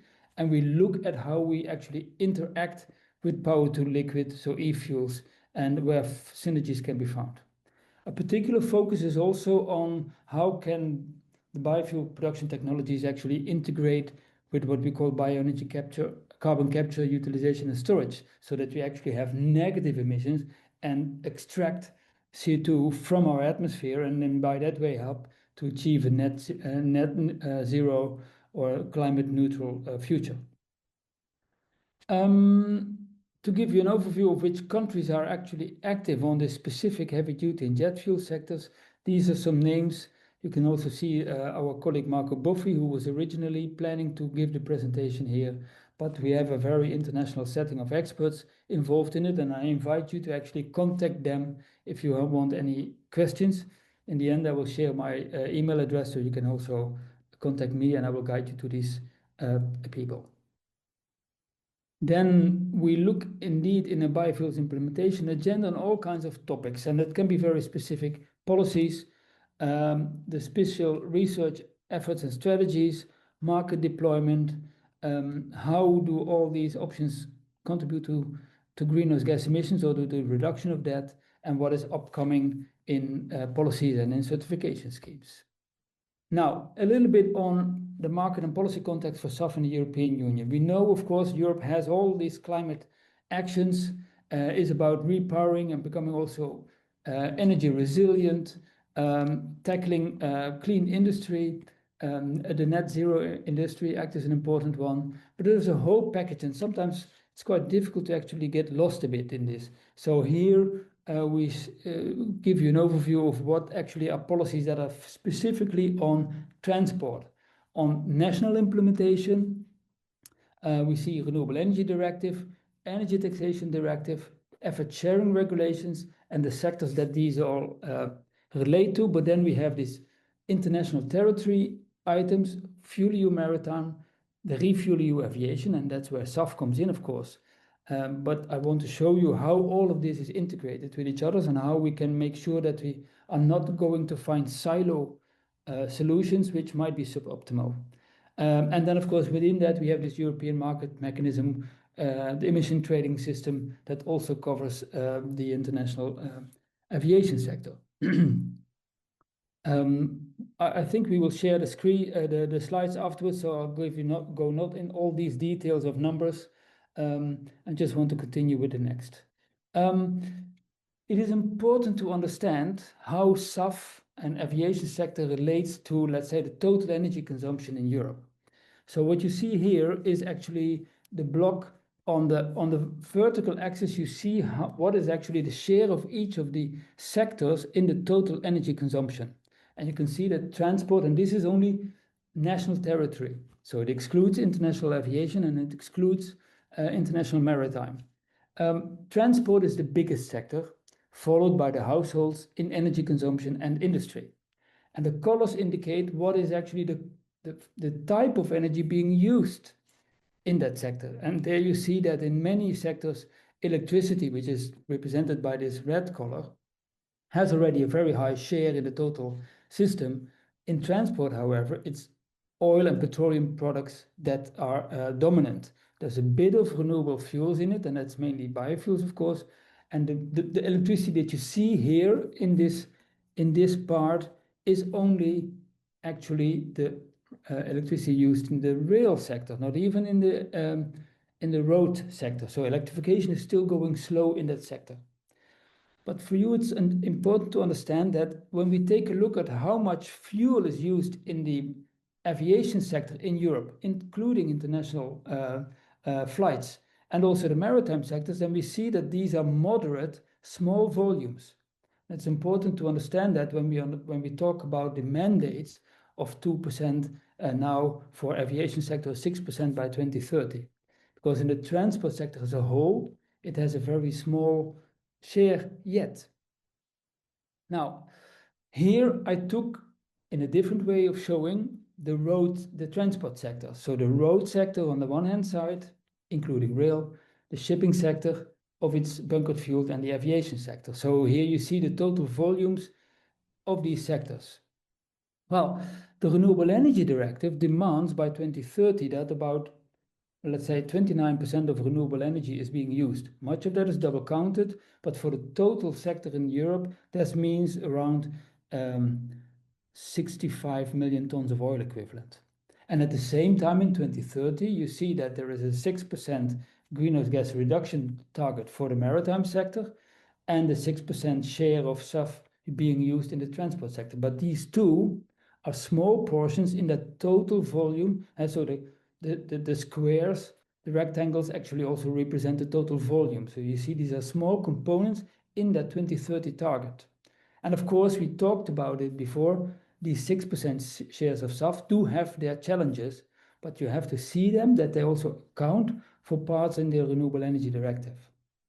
Now, how does it look like? I mean, there are different regulations in place. In the maritime sector, it is focused on reducing the greenhouse gas intensity, and we are now in the situation here that we want to have a 2% lower CO2 intensity compared to the reference value that is about 91 grams CO2 per megajoule, and over time it will fall down quickly, slowly, but in the end up to 80% reduction by the year 2050. And that has a competing fuel demand, renewable fuel demand, compared to the aviation sector. And in the aviation sector, the graph on the right-hand side, you see that we're now increasing the shares of renewable, of sustainable aviation fuels, of SAF, with 2% from 25 onwards, going higher and higher, and also introducing shares of eSAF in the total mix. And by 2050, 70% of the total fuels used in the aviation sector in Europe should be SAF, and half of that should then be eSAF, and the other half will then be bio-based SAF. Now, well, it is important to understand that when we see what is needed in road transport sector in majority, by 2030, there's 65 million tons of oil equivalent. It will mainly be used in that sector, and it will, because the electrification in the road sector by 2030 is very limited yet. This block of green at the bottom will mainly be renewable fuels. And what is now surprising is that when we take a look at how much will that volume of 70% in SAF in the aviation sector, and let's say this 80% reduction in greenhouse gas intensity in the maritime sector, in total mean that then in 2050 we would need around 60 million tons of renewable fuels. And that is almost the same volume of the volume that we actually needed already in 2030 for the total sector. So that means that we actually can build capacity for fuels in Europe, that we somehow have to find a way, while electrification goes on in the road sector, we can actually bring those fuels over time to these maritime and aviation sector. And I think by considering this and going outside the silo of maritime and outside the silo of the sustainable aviation fuels, we can find ways to optimize this capacity buildup that is needed in the road transport sector that will last quite some time, and see how, for instance, HEFA can use the HVO plants capacity as well, how to synergize this and optimize this transition within the sectors while electrification is ongoing in the road transport sector. I don't hear that story very often, but I think this is a topic that we in IEA Bioenergy try to understand. How can we bring this forward and understand it? Now, well, in 2024, the European Commission had a very nice report, and I think it's important to understand, well, what is actually the need for industrial capacity for drop-in advanced biofuels. And actually what it does show, and I grouped some of the information. This is for the main technologies that we're in, the current production capacity that we would need to comply for the fuel demand in 2023, mainly transesterification, FAME, hydrotreatment, HVO, ethanol fermentation, mainly on food and feed crop-based biofuels. Now, well, with the demands in 2030, sorry that the title still says 2023, it is about 2030, we need expansion, and we see that the expansion is in majority, of course, an expansion of the FAME technologies and the HVO technologies in road transport sector, but we do see other sectors, the more mature technologies, coming up as well. And then when we have a look at 2050, we see that, let's say, these top two layers are no longer really expanding, except for the hydrotreatment, which may produce some HEFA, but we see the methane technologies coming up for shipping. That's quite important, but also advanced ethanol and alcohol to jet, and also gasification-based routes, meaning Fischer-Tropsch technology. So we see there is a need for buildup of technology that might be very well equipped also to serve for the supply of demand in these aviation sectors. Now, I leave out that graph for the moment. Now, well, we've seen that, let's say, there are 4 dominant pathways for aviation fuels: the HEFA pathway, the alcohol to jet pathway, the syngas pathway, and the power to jet pathway, seen as those that will come in hand first, and we are now dominant in HEFA. But what we do see as well is that there is all kinds of optimization among them. And we need that optimization as well, because when we take a look at what are now the plants based in Europe that are, let's say, producing in operation or under construction or having FID, then we see that up to 2035, it seems that these are okay. I mean, more than, let's say, the mandated volumes that are represented here in the gray part, though we do still lack the e-fuels components in it, because there will be e-mandates from 2030 onwards, and there are not yet operational power-to-liquid plants or even known construction PTL plants, or actually those that have taken FID. So there is an issue in Europe. But the bio-based ones are able to deliver the mandates up to 2034, but would still also be insured in 2035. So we need to build up in more the technologies, because this is all HEFA-based, and alcohol to jet or fish drops fuels are still not yet in place. And that's why I think we need to find optimization technologies. I think there is syngas routes will be able to deliver hydrogen to the HEFA plants. They need green hydrogen. There is a feedstock exchange between the cellulosic ethanol and the syngas. They share the same feedstocks.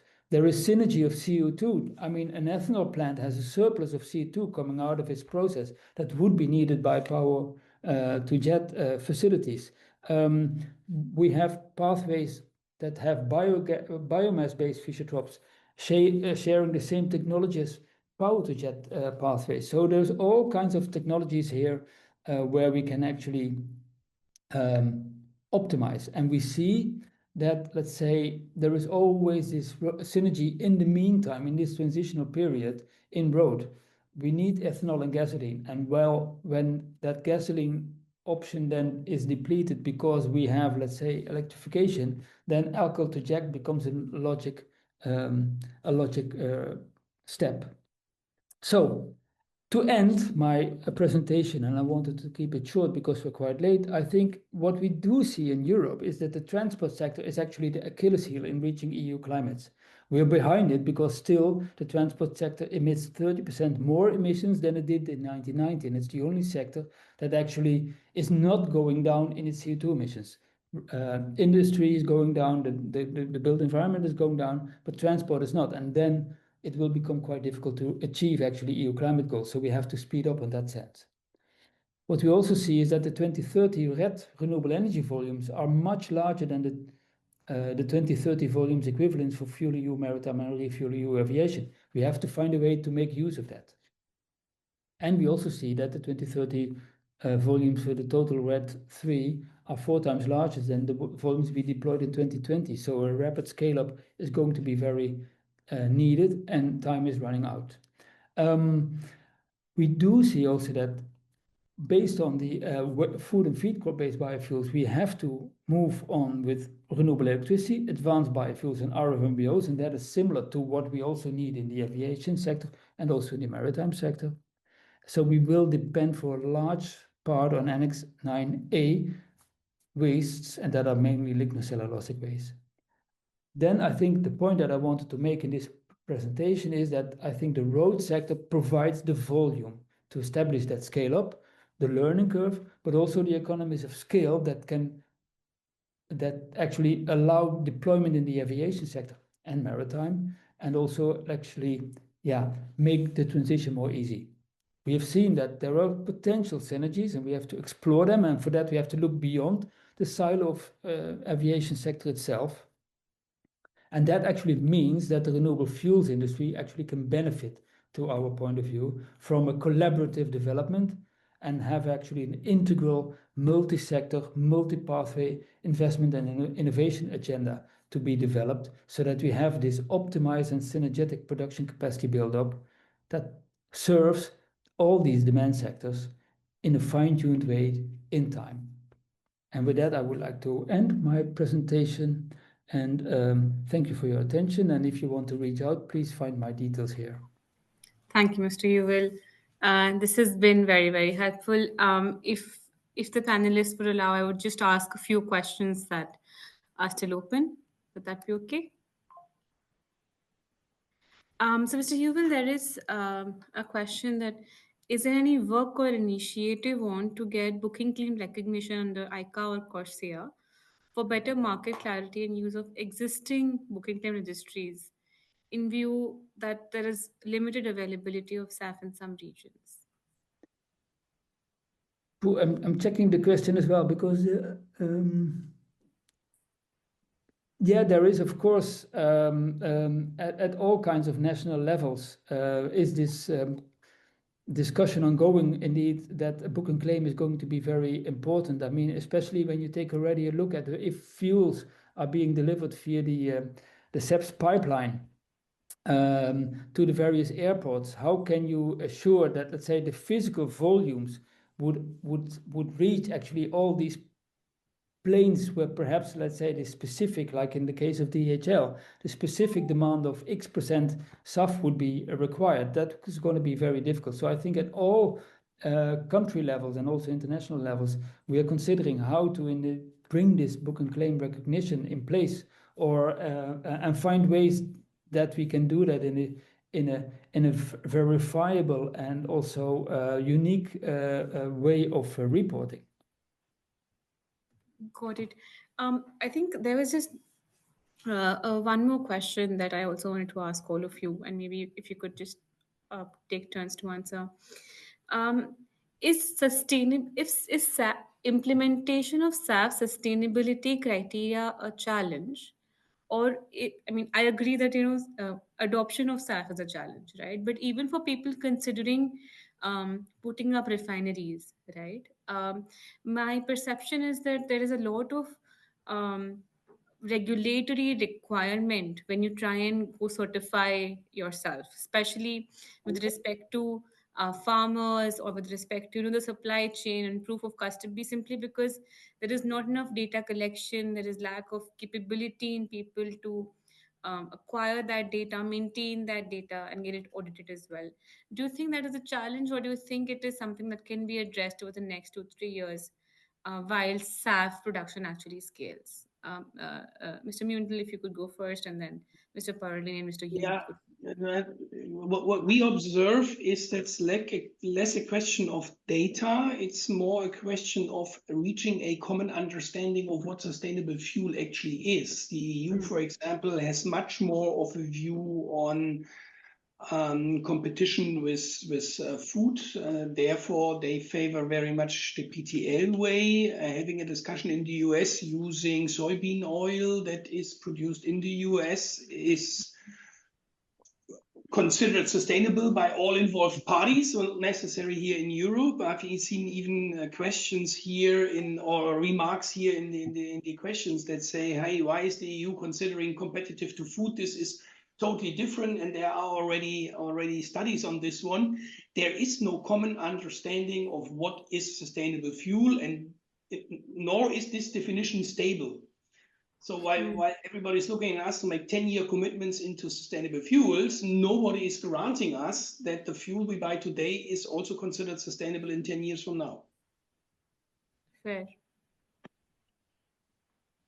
I would just echo what Andres said. I think that's very much what we have heard from industry, from some of the conversations, and in particular, going back to that risk report that I presented earlier, both the fragmentation in policy in terms of differences in how some of these themes have been approached by different regions and different regulators, as well as the sustainability conversation specifically, we were highlighted from them. So obviously, I don't think complying per se with sustainability requirements can be difficult. Perhaps there are some administrative efforts needed to do that, but I think companies, once they have guidelines guidance, and once they have some of these tools, can indeed follow them. The challenge is when some of these criteria differ significantly across regions, and create that challenges in terms of trying to understand indeed where one product can be sold and where one product can be directed. Maybe added on what Andreas was saying, there is perhaps a baseline, which is indeed CORSIA and some of the criteria that have been agreed internationally.